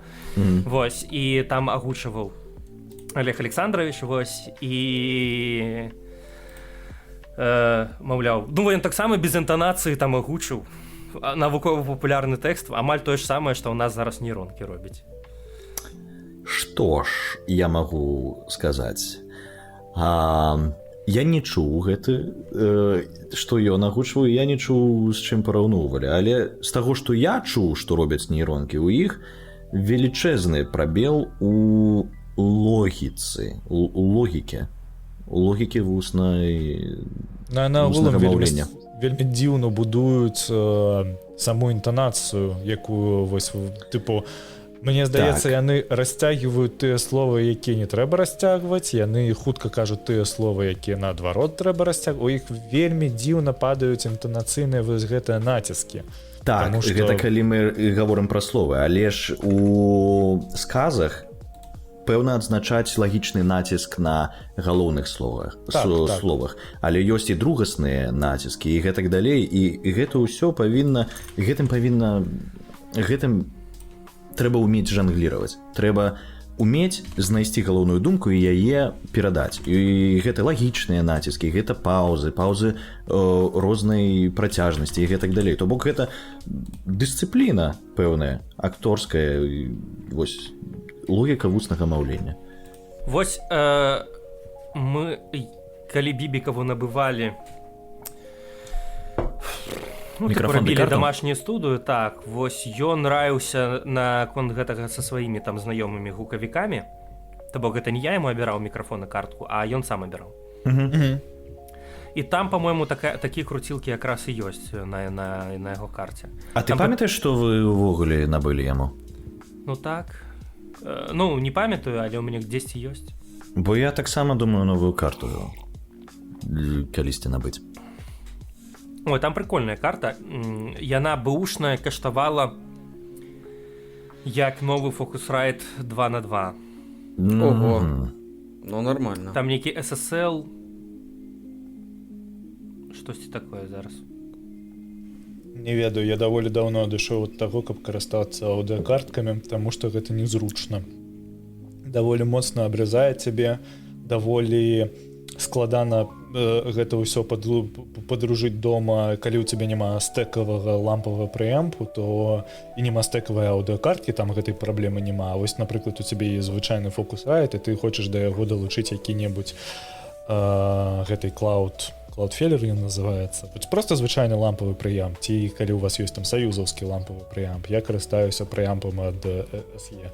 Няма такога, каб яны добра гучалі, таму што на звычайных аўдыакартках, на якіх няма ўбудаванага нойз-гейта, няма вось гэтай тэмы, што шум ад прыямпа ён можа прыбірацца на ўзроўні жалезякі. Табе заўжды пасля гэтага трэба будзе залазіць і вычышчаць кожную стужку ад вось гэтых вось шумоў, і гэта просто забірае дадаткова тыпу 1,5-2 гадзіны. Мне прям...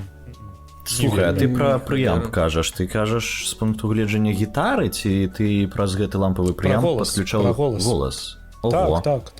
Гэта сур'ёзна. У мяне зараз голас праз яго гучыць. Ён даволі моцна... Што? Праз прыямп? Так. Ну, праз ампліфаер. Дакладней так сказаць. Сур'ёзна.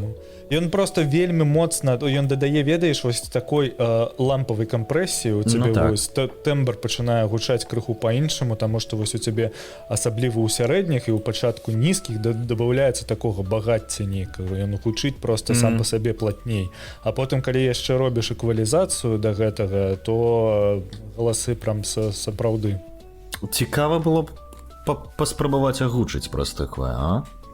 Трэба з Арсенем паразмаўляць, ён пізды не ўстаўляў.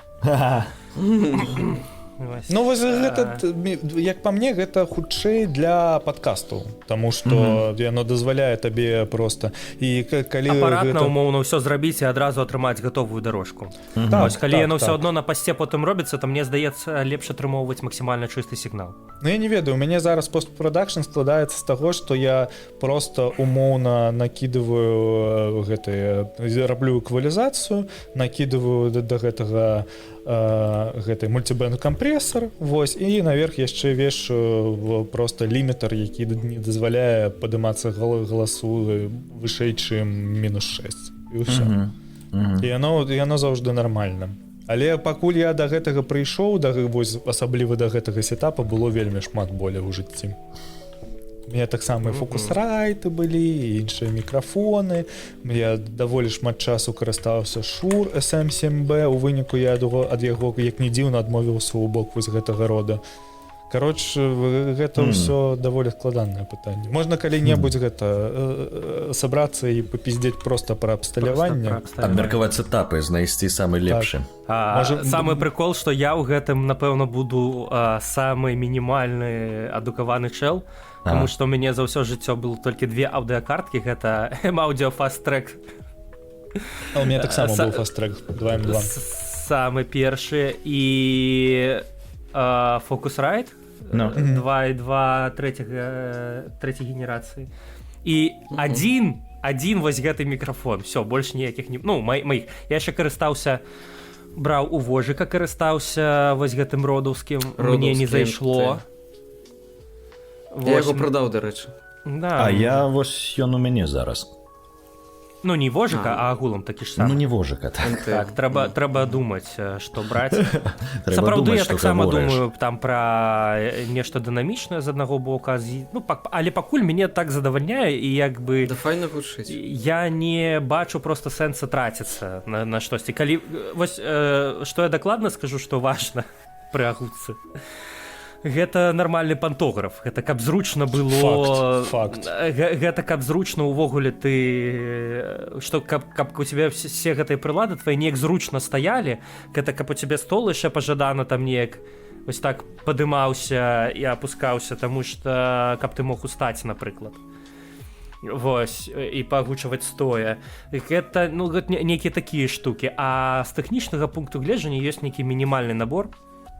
Хай ён будзе. Агулам пісацца стоя, гэта просто раскошны максімум. Не заўсёды трэба. Не заўсёды трэба, але гэта просто зручнасць таго, як ты записываешься, гэта плюс 100 адразу. Таму што я вам потым покажу. Я вам потым покажу свой агучкарскі сетап у шафе. Бо у мяне пакой, ён цалкам вось гэтыя голыя сцены. Мне здаецца, нават будзе ў падкасці чутна, якое тут рэха, таму для мяне гэта не раскошны максімум, а вось базавы мінімум гэта сысці ў шафу, навесіць гэтую коўдру і вось у шафе ды агучваць.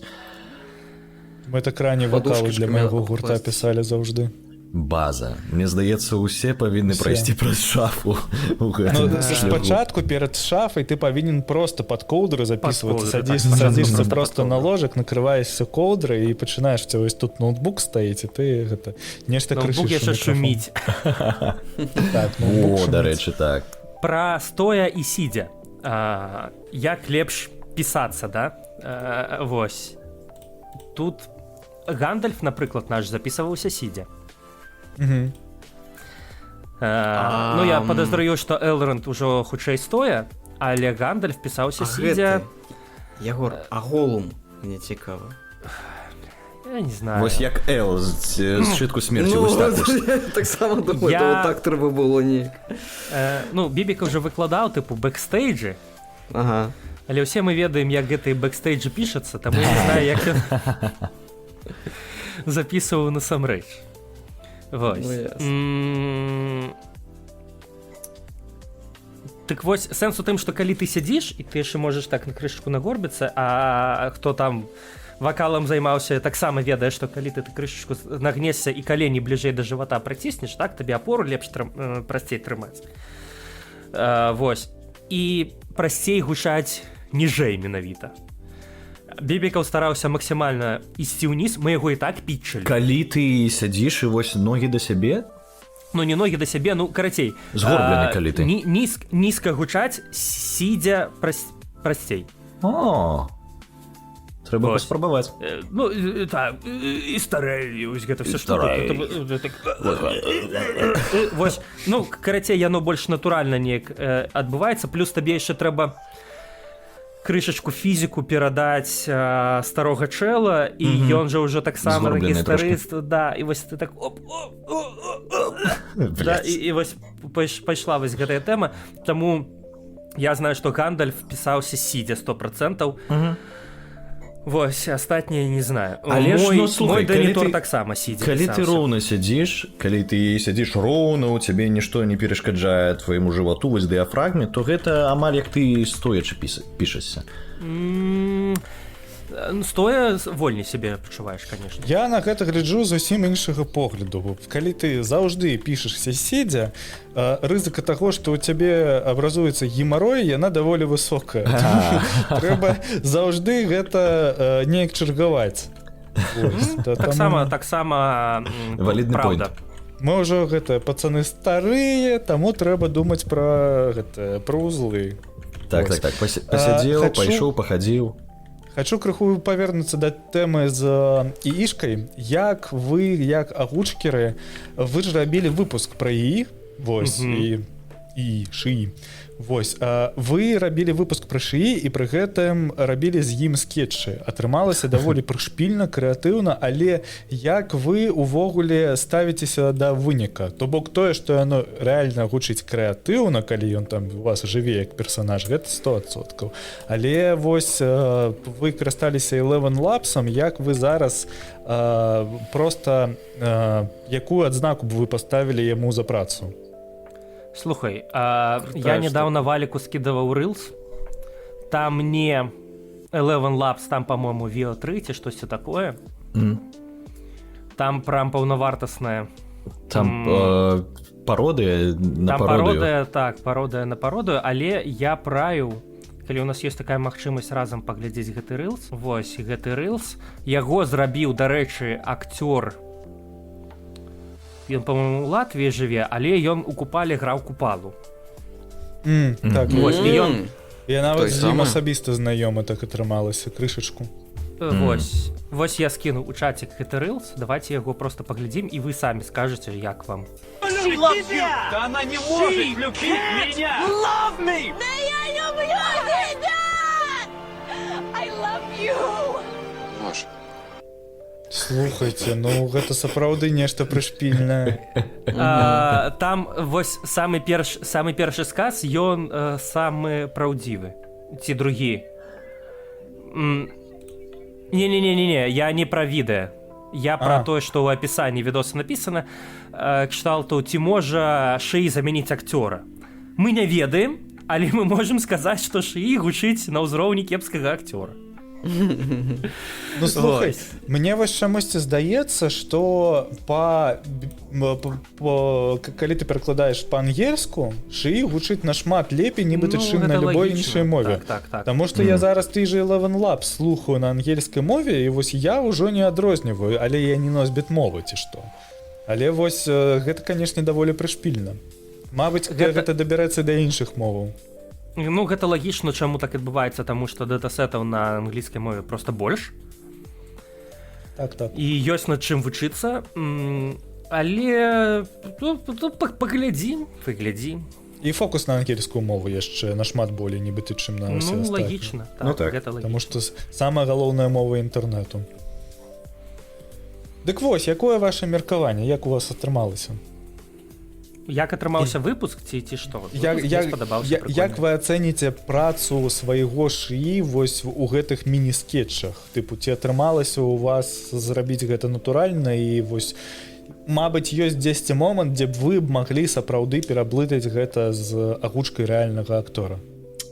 Ці проста не так, з голасам рэальнага чалавека хутчэй, таму што пераблытаць наўрад актора там. Але вось акторская задача, якую мы планавалі, мне здаецца, яна была выканана, то бок як каб яно гучала вось так вось штучна, так, каб яно гучала штучна, і гэта было пацешна.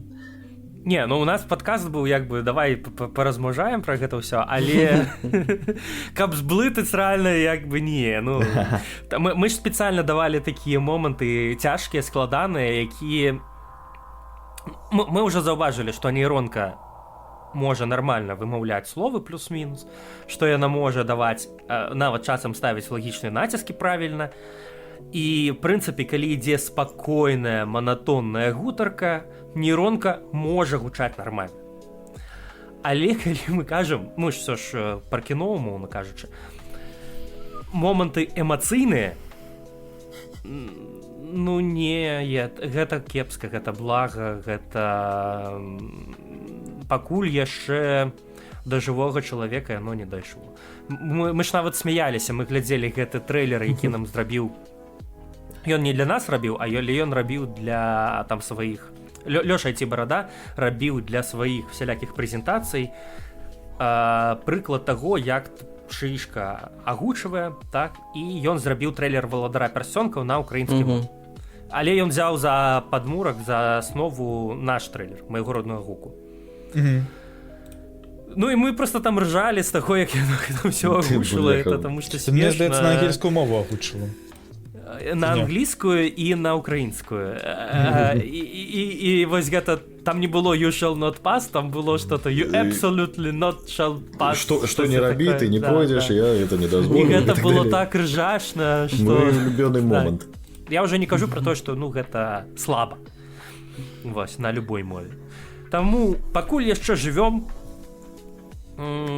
але я, шчыра кажучы, ўжо... Рыхтуешся. Не то, што рыхтуюся, хутчэй не моцна хвалююся.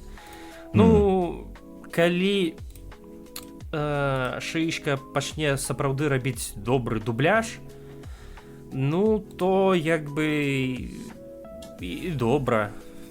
Значыць, мы пераключымся на штось іншае цікавае, творчае.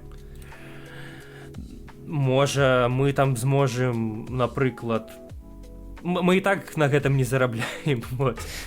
Можа, будзем займацца тым, што будзем пісаць промпты, знаеш, і ставіць задачу, таму што нават чалавек не можа ідэальна зрабіць дубляж. Для гэтага трэба правільна разабраць персанажа. А як правільна? Так? Гэта нават неправільна, а трапна хутчэй. Таму што розныя могуць быць дубляжы, розныя версіі, і мы не знаем, не можам быць заўсёды на 100% быць упэўнены, як лепш, так ці так, таму што часта гэта густаўшчына. То ж самае з Шыі, мне проста складана уявіць, як Шыі нас можа замяніць, так? Калі мы самі не заўсёды ведаем, як лепш зрабіць. Вось у гэтым плане. Будзем арыентавацца на Шыі. Ну так, вось зробіць Шишка дубляж, напрыклад. Мы яго паглядзім, адным спадабаецца, іншым не спадабаецца, як правільна, і хто Шыі скажа, слухай, ты тут прамазаў, тут трэба так, тут трэба так. Плюс, напрыклад, можам взяць японскую мову. У японскай мове адна акцёрская школа, яны вось так эмоцыі свае перадаюць. Мы ў сваім СНД, вось беларускамоўным сегменце, у нас свая школа, мы гэтай эмоцыі па-іншаму перадаём. У Ягора заўжды было такое больш стаічнае стаўленне, мне здаецца, да Шыі у агучкі і увогуле у любым месцы. Ён кажа, то бок, ну, займемся чымсьці іншым. А я вось, калі аб гэтым думаю, у мяне думкі ўсплываюць, бляха. Ну і чым займацца іншым, што рабіць, зноў на штосьці вучыцца і гэтак далей. Для мяне гэта вось такая марока жудасная. Рабіць падкасты, пацаны, трэба рабіць падкасты. Так, па-першае, рабіць падкасты, па-другое, я ўсё думаю у бок, напрыклад, не агучкі, а нейкага там кіно, напрыклад. А ты і так вучышся на акцёра. Ну, ты вось свае курсы праходзіш, я свае курсы праходжу. Там таксама трэба будзе сябе агучыць, там цябе Шишка ўжо не заменіць. Ну, в сэнсе, за цябе твою працу не зробіць. Вось, так што чаму не? Я ўвогуле спакойна да гэтага стаўлюся, праз Шишкі будзем рабіць там класныя эфекты, паляпшаць там камеру, там нейкае асвятленне рабіць, яшчэ што-небудзь. Самі будзем вось здымацца, прыдумваць. Промпты таксама хтосьці мусіць пісаць, так што... Не будзе, просто разумееце, калі нас у момант, калі нас заменіць Шыі, допустим, Шыі можа выдаваць агучку. Всё адно гэтым хутчэй за ўсё хтосьці мусіць будзе займацца. Та прычым хутчэй за ўсё каманды не меней, нібыта чым якія агучваюць. Кожны актор будзе пісаць свае промпты на свайго персанажа і гэтак далей. І хутчэй за ўсё гэта можа быць так, што ты аддаеш, кланіруеш свой голас для гэтага усяго, там ты паскармліваеш яму там 3 гадзіны свайго матэрыяла і вось па гэтаму. Не, я думаю, канешне, мы будзем арыентавацца на арыгінальныя галасы там арыгінальнага фільма. Але шчыра кажучы, я не ўяўляю там, каб Netflix зараз, напрыклад, укладаўся ў шыі агучку яшчэ бліжэйшыя гадоў 5. А з тэндэнцыямі і трэндамі, якія зараз ідуць, я не знаю, заўважылі вы ці не, але мне здаецца, што гэта як бы на слуху, што ўсё, што робіцца шыі, яно зараз чаканні да гэтага зніжаюцца і стаўленне да гэтага пагаршаецца, да шыі прадукта. Так, ну так. То бок раней, калі яно рабіла гаўно, мы такі: о, вау, прикольна, шыі. А зараз, калі шыі рэальна штосьці робіць класнае, мы такія: фу, шыі. Хаця відавочна якасць вырасла. Таму што але стаўленне пагоршылася. Эфект даліны. Ты вось чуеш, ты адразу не разумееш, што вось першыя 3 секунды для цябе гэта яшчэ нармальна, але потым ты пачынаеш чуць вось гэтае ўсё, і ў цябе адразу пачынаецца тое, што тыпу нахуй яно мне трэба. Вы глядзелі «Вітаем у Дэры»? Ну, гэта тыпу убоквел ад Яно. Там, карацей, я раскажу, чаму я гэта узгадаў. Па-першае, кавярня, прывет. Дзякуй за агучку, я гляджу. Там у іх застаўка перад серыялам ідзе такая... Ой, боже мой, як бы вам гэта сказаць? Там дзяўчына нешта спявае на фоне, вось, і там ідуць такія як бы happy life, такі всякие, там у них все маляўніча і ўсё добра, але ты, ну і там змяняецца картинка пастаянна, і ты просто пачынаеш заўважаць, што это ні разу не happy, і людзям страшна, і дзеці баяцца, і там нейкая там рука адарваная звісае, якую ты раней не бачыў, яна просто з'явілася там. І цябе з кожным разам ўсё так это моташней і моташней, калі ты гэтую застаўку глядзіш. Ось, у мяне тое самае зараз з контентам, які намаляваў штучны інтэлект. Я такі, прикольна, але мне неяк няўтульна гэта глядзець, мне няёмка робіцца. Ось. Я ведаеце, што заўважыў? Мая мама мне заўжды кожную раніцу кідае тыпу які-небудзь вось гэты адкрыты нейраслоп. Так. І раней яна кідала нешта, што было крыпова зроблена, але людзьмі, а зараз кідае чысты нейраслоп. Вось прям максімальна. Прычым такога ўзроўню, якія там, ведаеце, не надо банана робіць, а робяць якія-небудзь вось гэта умоўныя кітайскія нейрасеткі, якія вось яшчэ застаюцца на ўзроўні якога-небудзь там, двухгадовай даўніны. Калі яны там вось усе мыльныя, усе максімальна дзіўныя, вось там асабліва калі гэта жывёл, ты генеруецца там, напрыклад, нейкі коцік, і яго змест шэрсці просто мыла. Вось, і яна мне цалкам спынілася кідаць гэтыя відарысы, якія вось старыя. Яна вось кідае мне тут толькі нейраслоп, які яна находзіць. І ці мне там цёця яшчэ кідала, што глядзі, я знайшла страчаную песню Фрэддзі Меркурі, а там, просто суна. Вот. А там это подзалупный творог собрался, ребята.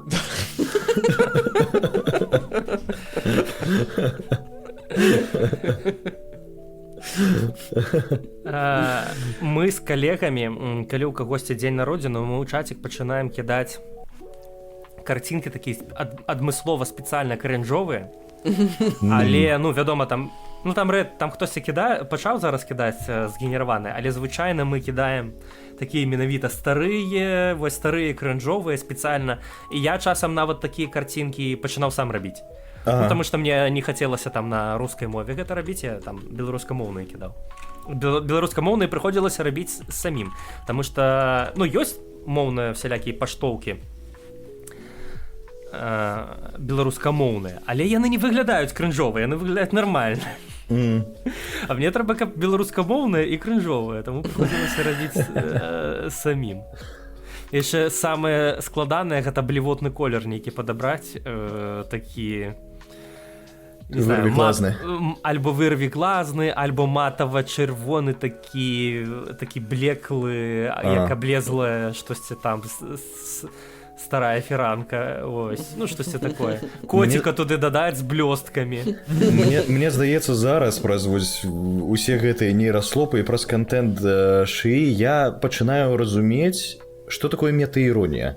То бок, само па сабе гэта не смешна, калі вось шутка ці штосьці, але вось сам факт таго, што гэта ёсць і гэта так блага, што ўжо добра, Так. мне штосьці адгукаецца ўнутры, і я шчыра вось люблю пашарыць з сваімі сябрамі там нейкую дзіч, вось рэальную дзіч такую, просто таму, што, бляха, гэта такая дзіч, паглядзіце і вы, калі ласка, бо...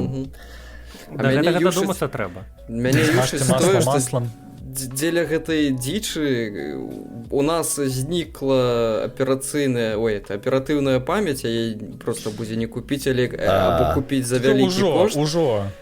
Ну так, ну вось. А будзе яшчэ горш. Дзеля чаго? Можа мне хто-небудзь патлумачыць? Дзеля дзічугі?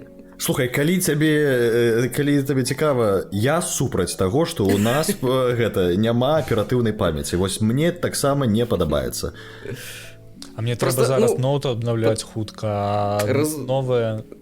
Ладно, аператыўка, дык падаражэе аператыўка, ўсё астатняе таксама пацягнецца. Просто электроніка стане даражэй. Каб што? Не толькі памяць, не толькі аператыўка, гэта і SSD. Так, усё. І харддиск-драйвы таксама. Вось мне нядаўна падарылі SSD-шнік на тэрабайт. Я думаю, добра, я яго свой віш-ліст дадаў.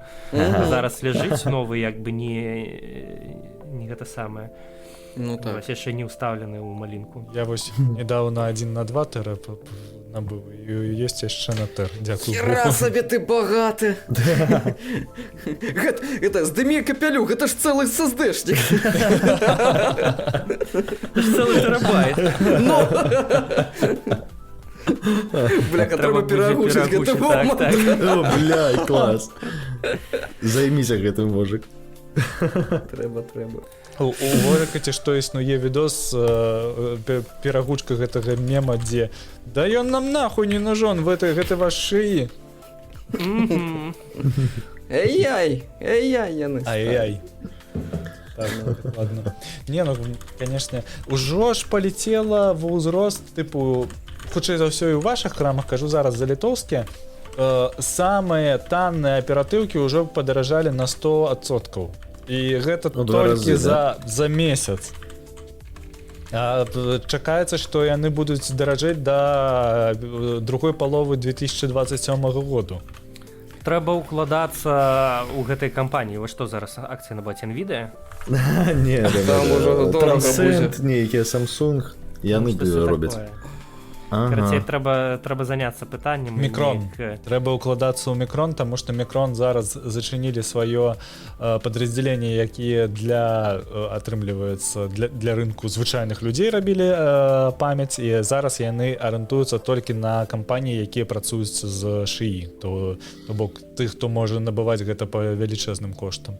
І, дарэчы, учора ці пазаўчора з'явіліся паведамленні, што у сіліконавай даліне і зараз ездзяць супрацоўнікі OpenAI просто па крамах і скупаюць усю аператыўку і усе SSD-хі, якія могуць знайсці. Таму што гэта разганяе, тыпу, нам гэта ў любым выпадку патрэбна, а канкурэнтам вось струк. Таму вось мы будзем ездзіць і скупаць. Яны за карпаратыўныя грошы ездзяць і скупаюць. Блядь, карпорацыі гэтыя. Ну, да, я думаю, што трэба ехаць у вёску і укладацца ў авечак, у курачак. База. Таму што калі я раблю if, так? Калі лопне пузыр шыічны, то... If? Не when? When, хутчэй. А я не ведаю. А вы думайце, напішыце каментарыях, што будзе. If или when? Трэба ўсім, карацей, на Палесе, на Падляшшы. Ну так. Вось, і там рабіць сваю, не знаю, максімальна не эка-вёску. Займемся гэтым, як его, дауншифтингом. Я ці што буду гнаць гарэлку. Тыпу, у мяне шмат вопыту. Ніякай сартыроўкі смецця толькі, так? Так. Вось, паставім там дата-цэнтр свой. Які дата-цэнтр, Ягор? Мы будзем рабіць гарэлку і квас. І сервакі пад агучку. Маленька твоя будзе круціцца, таму нам хопіць. Ну, тэрабайт гэта, падзелім. Ну, Ой. Ось. выкупім. Ну, на той час. Дорага будзе. Там можна будзе бутерброды, напэўна, рабіць такі на малінцы, знаеш, і будзе вось такая малінка чыста нібы як марачос такі. Вось і там будуць З адных стаяць SSD-шникаў. шмат, так, будзе стаяць у малінку, там уваткнем, там, я не знаю, 100 тэрабайт SSD, і будзем туды просто фільмы пірацкія заліваць, і будзе стаяць яшчэ побач нейкі VPN-сервіс, які будзе гэта ўсё раздаваць. Ведаеце, што гэта мы будзем першымі крыптафермерамі. Не ўпэўнены, што будзем першымі, але Да, вось крыптапіратамі. крыптаферма вось мне падабаецца. Крыптаферма норм. Крыптавёска. Галоўнае, каб не Крыптавёска. экалагічная. Максімальна. Можна яшчэ завод пабудаваць нейкі побач. Бляха, па SSD каб рабіць, так? Завод SSD. Просто Падляшча. ганять на гэта на фермерскія рынкі, прадаваць вось побач з табой будуць чувакі прадаваць яйкі, а ты свае самавырабныя SSD-шнікі. У пластикавых, максімальна пластикавых Пакетах. пакетах, Ага. так. А ты будзеш гнаць не самагон, а нейрослоп. І разліваць его. Усё адно, яны ж накупілі гэтых, бляха, SSD-шнікаў. Чаму добру прападаць? Ну, Ну? так. Ну так. Працаваць гэта ўсё будзе на бензіне. А колькі хутка мы просто апынуліся ў кіберпанку. Я вось калі ў дзяцінстве гуляў у Deus Ex першы, я не мог сабе ўявіць тое, што я калі-небудзь буду сапраўды вось так жыць. І пра такое размаўляць. Ужо ёсць імпланты. Я ведаю. Ну, што перашкаджае, як бы сабе яшчэ там якія панавешаць? Да ніхера. Захацелася нейравёску. Давайте нагенерым нейравёску, я вам прапаную. Да мяне толькі што дайшло. У кіберпанку былі гэтыя брейн-дансы называецца. Ну, калі яны надзявалі там і бачылі там всякі. Па сутнасці, штучны інтэлект — гэта першы крок. Ну так. Нагенерым сабе там, да, засталося толькі навучыцца перадаваць гэтае, ну, пачуцце адчування. Так. Класна І ўсё. Я сёння чытаў артыкул прышпільны наконт таго, наколькі моцна змяніў штучны інтэлект порно. Тыпу, хутчэй за ўсё вы ведаеце пра розныя Genital AI, дзе ты просто перапісваешся і займаешся віртуальным сексам. Я не ведаю, мне сябар расказваў. Вось, а Можа, нават зараз і паказваў. яны пачалі навучаць на порно-датасетах, просто яны скармліваюць відосы, і атрымліваецца, што зараз ужо першая камерцыйная мадэлі з'яўляецца тэкст-ту-відео у порно. Вось, і яно зразумела, што гэта ахуець як неэтычна, таму што гэта робіцца ўсё без дазвола, ўсё такое, але праз пару год хутчэй за ўсё нас чакае просто засілле сінтэтычнага порно, якое тыпу ствара, і будуць хутчэй за ўсё з'яўляцца студыі, якія яго робяць, там тыпу вось тыпу Дык вось куды аператыва Вось, Ягор, вось куды нам трэба, калі штучны інтэлект прыйдзе ў агучку, мы займемся іншымі рэчамі. Першы інвестацыйны у нас сёння. Інвестацыйны. Ну, шчыра кажучы, я асабліва будучыні за гэтым не бачу. За чатамі хутчэй так, а за генератыўнай парнухай, шчыра кажучы, не вельмі. Яе таму што і так дахера. Тыпу... Ну, я пакуль у гэтым сэнсу не бачу. Мне здаецца, зараз, калі спыніцца як бы прадукцыя парнаграфіі, то таго, што ўжо ёсць, хопіць чалавецтву надоўга. Вось. Ну, не знаю. Драчыць, не перадрачыць. Ну так, так што як бы я асабліва ў нейра гэту фігню, у нейрапарнуху не веру. Я б не ўкладаўся. Вось, мне здаецца, ўсё нашмат больш горш, чым табе здаецца, бо чалавецтву заўсёды трэба вось хлеб і відовішча, калі гэта звязана з голымі цыцкамі, то гэта бомба. І калі ты сам можаш прыдумляць гэтыя цыцкі, гэта жорстка. Я кажу, я просто плюс-мінус вось у чацікі гэта я окей, я вось думаю, што гэта так. Я думаю, что там ужо, блин, шмат у якіх мадэляў на OnlyFans там які-небудзь ушлы нейкі чэл мусіў падрубіць нейрасетку, каб яна ім там адказвала. Я нават ведаю такі стартап, дзе адна OnlyFans-шчыца знайшла інвестараў і робіць свой OnlyFans, але дзе будзе напалову генератыўныя дзеўкі, а напалову проста мадэлей. Ну, карацей. Вось, але я кажу менавіта непасрэдна там пра парнуху, напрыклад. Ну, навошта нам генерыць вось гэтай генераваную фігню, калі як бы шмат ёсць ужо не нагераваную. Адзінае, калі ты там будзеш пісаць свае промпты, але шчыра кажучы, я гэта шлях карыстальнікаў гэтым слаба сабе ўяўляю. Ты прыходзіш, так ты зайшоў, у нас зараз эра рэкамендацый. Мне здаецца, зараз ты уже нават порно не шукаеш. Ты открываешь галоўную старонку, табе прапаноўвае, ты выбіраеш. Я старавер. Вось. І мне здаецца, вось як бы у нас у гэты бок усё ідзе, што ты уже сам не шукаеш, табе алгарытмы падбіраюць то, што табе мусіць там плюс-мінус падабацца. І я не думаю, што карыстальнік, вось калі ў яго ўжо ёсць вось такі вось такая звычная стужка там нейкая, так, порно-тикток, умоўна кажучы, што ён будзе заходзіць у нейкі інтэрфейс з чат-ботам і пісаць: згенеруй мне такое, ён ему выдасць, конечно ж, гаўно, і потым ён яшчэ будзе яму пісаць промпты, удакладняючы, каб вось змяніць і атрымаць ідэальна там для яго порно-ролік. Я вельмі шчыра кажучы ў гэтым сумняюся. Пра порно-тикток Pornhub же зараз распрацаваў, у іх ёсць шорцы натуральныя.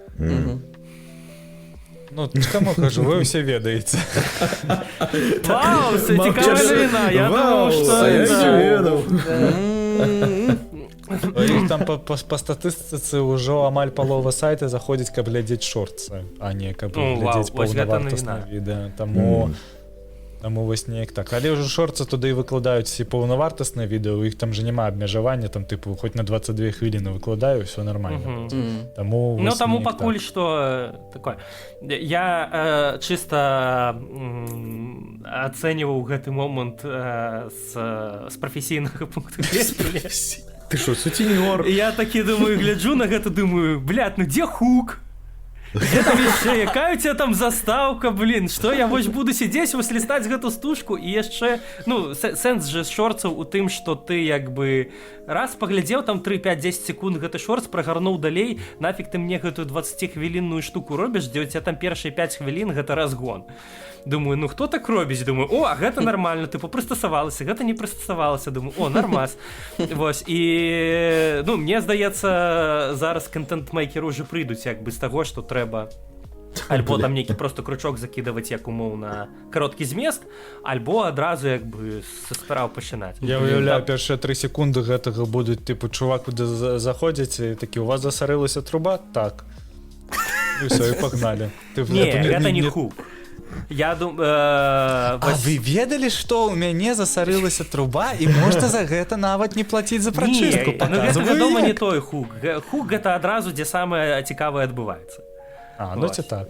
Вось. А без усялякіх прылюдый. Таму што яны, как правіла, хутчэй за ўсё, твой шорт не самы першы ў ленце, і чалавеку ўжо не трэба гэты разгон. Ён ужо разагнаны ў шорцах. Таму, як бы, трэба самае цікавае адразу. Потому што там, вы бачылі гэты інтэрфейс? Там же немагчыма, блядь, карыстацца. Гэта ж... Я сабе, напрыклад, не збіраюся там адмысловую апку на тэлефон ставіць, порн-шортс. Я не знаю, таму... Так іх не прапусцяцца ў крамы. Так, і крамы іх там не прапусцяць да таго ж. Карацей, я вось што думаю. Бярыце Егора як прадюсера, і ён вам зробіць сцэнарый вашага порна-шорца, порна-тыктока, і будзе ўсё файна. Падпрацаваў. Вось ці што, калі ручка нагнецца, Егор ведае, чым будзе дакладна займацца. Ну, чыста вось так, я... Быў такі момант, мне было цікава, я так паглядзеў, як гэта ўсё працуе. Там яшчэ бэта была, я не знаю, там засталася бэта ці не. Не ведаю ён. Трэба зайсці праверыць. Ну, тыпу, я калі гэта ўсё пабачыў, это было ще тыпу бэта-версія, такой, о, вау, прикол. Але думкі былі, што такое мусіла быць, мусіла з'явіцца Усе пачалі Даўно. рабіць. Вось. Калі б я гэтым займаўся, я б, напэўна, усе гэта движуха, я б яшчэ раней за Pornhub гэта зрабіў, таму што мусіла б штосьці такое. Можа, яны таксама там адразу гэта зразумелі, просто там час на распрацоўку, напэўна, трэба. Але, канешне, тут вся фішка всех гэтых кароткіх фарматаў яшчэ і ў рэкамендацыях, так, у парадах. Што яны там дае, і... Ну, мне здаецца, вось якраз такія крупныя штукі кшталту Pornhub-а, і яны мусіць быць наперадзе планеты ўсёй. Я яшчэ іншым чуваком размаўляў на тэму продуктинга, карацей, вось такіх парнушных сайтаў. Насамрэч, у іх ўсё з тэхнічнага пункту гледжання ўсё вельмі прасунута, і там для тэхнара нейкага, там, я не знаю, дата-аналіста альбо нейкага продукт-менеджера, это, напэўна, нейкі вельмі карысны, цікавы досвед, таму што яны спрабуюць максімальна крэатывіць, неяк выходзіць за рамкі, таму што ў іх абмежаванняў няма яшчэ, плюс да ўсяго. Карацей, прикольная тэма. Калі мы там абстрагуемся ад пытанняў этыкі і маралі, калі мы абстрагуемся ад пытанняў этыкі і маралі, то яны робяць рэальна як бы з прафесійнага пункту гледжання вельмі цікавыя штукі. Бо гэта ж залатая жыла. Усё ж такі. We live in society. Так. 50% гэтага агульнага трафіку ў інтэрнэце генеруецца порна. Таму ўсё. Тыпу порна глядзіць кожны, і большасць яго глядзіць кожны дзень. Таму вось не так. Хлопцы, дзякуй за тое, што прыйшлі. 3 гадзіны мы з вами адпісаліся. Скончылі на порна. Мы скончылі. Будзем лічыць так. Вось. Было вельмі прыемна і лёгка. Дзякуй, што зарулілі. Здаецца, нават не нагаварыліся яшчэ. Ну так, яшчэ засталіся гэтыя шоу-ноуты, там твае 10 сторонак дакладу. Мы не дайшлі, мне здаецца, ні да воднай тэмы. Гэта ўсё адна вялікая падводка была. Частка для патронаў. Дакладна. Так, а вам дзякую, што паслухалі. Там спасылачка на Patreon знізу з элітарнай часткай, спасылачка на чатик таксама знізу, спасылачка на наш АТТГ-канал з навінамі таксама знізу. Вось, і астатнія на чаловую суполку будзе спасылка? Што? На чаловую суполку будзе спасылка? Так. Чаловая суполка? Так. Чаловая суполка — гэта чат беларускамоўны, дзе вы можете размаўляць на беларускай мове і не саромецца нічога. Амаль як у чат, толькі з меншай мадэрацыяй і больш вольны.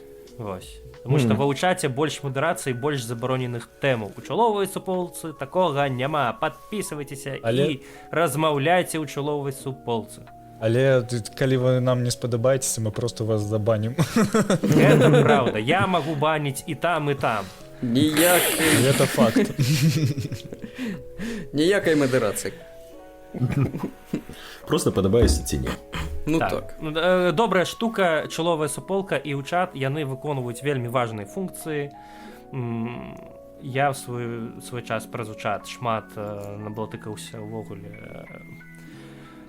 Як бы сказаць, як чаціцца, як размаўляць па-беларуску. Хтосьці там сяброў шукае, знаёмых. Вось. Каб развіваць беларускую мову, трэба беларускамоўнае асяроддзе. Вось гэта такая плюс-мінус утульнае, карацей, рэальна месца, дзе не на ўсялякія нудныя тэмы можна па-беларуску размаўляць, не пра мову, там, гісторыю, а пра штосьці жыццёвае. Так, дарэчы, я б за мовы срачу ўжо пачынаў баніць, таму што затрахалі. Ну так, база. Сапраўды. Всё, хлопцы, разыходзімся, трэба гэта... Яшчэ пачуемся. Яшчэ так? Яшчэ пачуемся. З вамі быў Вожык, Лёша, Ягор і Вальс.